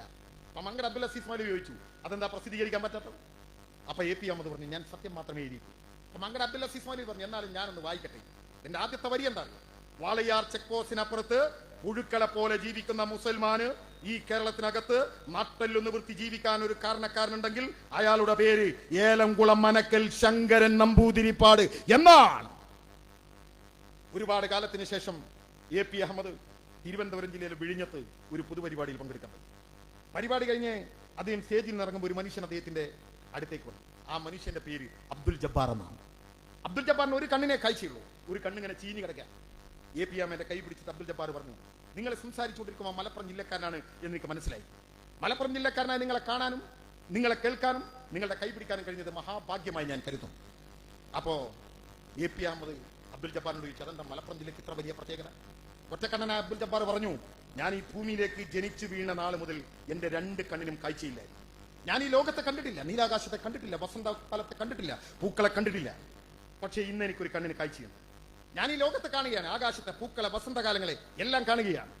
ഈ കണ്ണെനിക്ക് ദാനം ചെയ്തത്, ഈ കണ്ണ് ഒരാൾ എനിക്ക് ദാനം ചെയ്തതാണ്. ആ ദാനം ചെയ്തയാള് മലപ്പുറം ജില്ലയിലുള്ളതാണ്. അവരുടെ പേര് പറഞ്ഞാൽ ഒരുപക്ഷെ നിങ്ങൾക്ക് മനസ്സിലാവും. അവരുടെ പേര് ആര്യ അന്തർജനം എന്നാണ്. കേരളത്തിന്റെ ആദ്യത്തെ മുഖ്യമന്ത്രി സഖാവ് EMSന്റെ ഭാര്യ ആര്യ അന്തർജനം ദാനം ചെയ്ത കണ്ണുകൊണ്ട് ഈ ലോകത്തെ കണ്ട അബ്ദുൽ ജബ്ബാർ AP അമ്മേനോട് സംസാരിച്ചുകൊണ്ടിരിക്കുമ്പോൾ തൊട്ടടുത്ത പള്ളിയിൽ ബാങ്ക് കൊടുത്തു. അബ്ദുൽ ജബ്ബാർ പള്ളിയിലേക്ക് ഓടി. നമസ്കാരം കഴിഞ്ഞ് തിരിച്ചു വരുമ്പോൾ കാറ് കയറാൻ തുടങ്ങുന്ന AP അമ്മേന്റെ കൈ പിടിച്ചിട്ട് പറഞ്ഞു, നിങ്ങളോട് സംസാരിച്ചുകൊണ്ടിരിക്കുമ്പോൾ ഞാൻ പെട്ടെന്ന് ഓടിപ്പോയി തെറ്റിദ്ധരിക്കരുത്. എന്റെ 2 കണ്ണിനും കാഴ്ചയില്ലാത്ത കാലത്ത് ഞാൻ പള്ളിയിലേക്ക് പോകാറില്ല. ഇപ്പൊ എന്റെ ഒരു കണ്ണിന് കാഴ്ചയുള്ളത് കൊണ്ട് ഞാൻ പള്ളിയിലേക്ക് നമസ്കരിക്കാൻ പോകും. അങ്ങനെ പോയതാ. 5 നേരത്തെ നമസ്കാരം കഴിഞ്ഞ് ഞാൻ മുട്ടുകുത്തി പടച്ച തമ്പുരാനോട് ഞാൻ പ്രാർത്ഥിക്കും, പടച്ചവനെ, എന്റെ കണ്ണിന് കാഴ്ച നൽകിയ ആര്യ അന്തർജനത്തെ നീ സ്വർഗപ്പൂങ്കാവനത്തിൽ പ്രവേശിപ്പിക്കണമേ എന്ന്. ഒറ്റക്കണ്ണനായ അബ്ദുൽ ജബ്ബാറിന്റെ പ്രാർത്ഥന പടച്ചവന്മാർ കേൾക്കുമെന്ന് എനിക്ക് അറിഞ്ഞൂടാ. പക്ഷേ പ്രിയപ്പെട്ടവരെ, വർത്തമാനകാലം വളരെ ഗുരുതരമാണ്, വളരെ ഗുരുതരമാണ്. ഈ അടുത്ത കാലത്ത് ഒരു പണ്ഡിതന്റെ പ്രസംഗം ഞാൻ കേൾക്കാനിടയായി. ഏത് മതത്തിൽപ്പെട്ട പണ്ഡിതൻ എന്നൊന്നും നിങ്ങൾ എന്നോട് ചോദിക്കരുത്. ആ പണ്ഡിതൻ പറഞ്ഞതറിയും, നിങ്ങളുടെ ഭാര്യയ്ക്ക് ഒരു അസുഖം വന്നാൽ നിങ്ങളെ ഡോക്ടറെ കാണിക്കാൻ പോകുമ്പോൾ നമ്മുടെ മതത്തിൽപ്പെട്ട പെണ്ണുങ്ങളായ ഡോക്ടർമാരുണ്ടോ നോക്കണം. നമ്മുടെ മതത്തിൽപ്പെട്ട പെണ്ണുങ്ങളായ ഡോക്ടർമാരില്ലെങ്കിൽ നമ്മുടെ മതത്തിൽപ്പെട്ട ആണുങ്ങളായ ഡോക്ടർമാരുണ്ടോ നോക്കണം. നമ്മുടെ മതത്തിൽപ്പെട്ട ആണുങ്ങളായ ഡോക്ടർമാരും ഇല്ലെങ്കിലേ നിങ്ങൾ ഇതര മതത്തിൽപ്പെട്ട ഡോക്ടർമാരെ കാണിക്കാവൂ. എങ്ങനെയുണ്ട് നമ്മളെ നാട്? ഉഷാറല്ലേ? ഉഷാറല്ലേ? സ്വന്തം ഭാര്യക്ക് അസുഖം വന്നാൽ മരണമല്ല പ്രശ്നം, അസുഖം മൂർജിച്ച് മരണമല്ല പ്രശ്നം. പിന്നെന്താ പ്രശ്നം? പരിശോധിക്കുന്ന ഡോക്ടറുടെ മതമാണ് പ്രശ്നം, മതമാണ് പ്രശ്നം. ആ പണ്ഡിതനോട് എനിക്ക് ഒറ്റ കാര്യം പറയണം. താങ്കൾക്കൊരു കുട്ടിയുണ്ടെങ്കിൽ, ആ കുട്ടി നന്നായി പഠിക്കുന്ന കുട്ടിയാണെങ്കിൽ, അങ്ങനെ പഠിച്ച് ആ കുട്ടിക്ക് MBBS പ്രവേശനം കിട്ടിയെങ്കിൽ, അങ്ങനെ കിട്ടിയത് തൃശൂർ മെഡിക്കൽ കോളേജിലാണെങ്കിൽ, ലോകത്തിലെ എല്ലാ മെഡിക്കൽ കോളേജും പോലെ തൃശൂർ മെഡിക്കൽ കോളേജിലും മനുഷ്യ ശരീരത്തെ കുറിച്ച് പഠിപ്പിക്കുന്ന ഒരു ക്ലാസ് മുറിയുണ്ട്.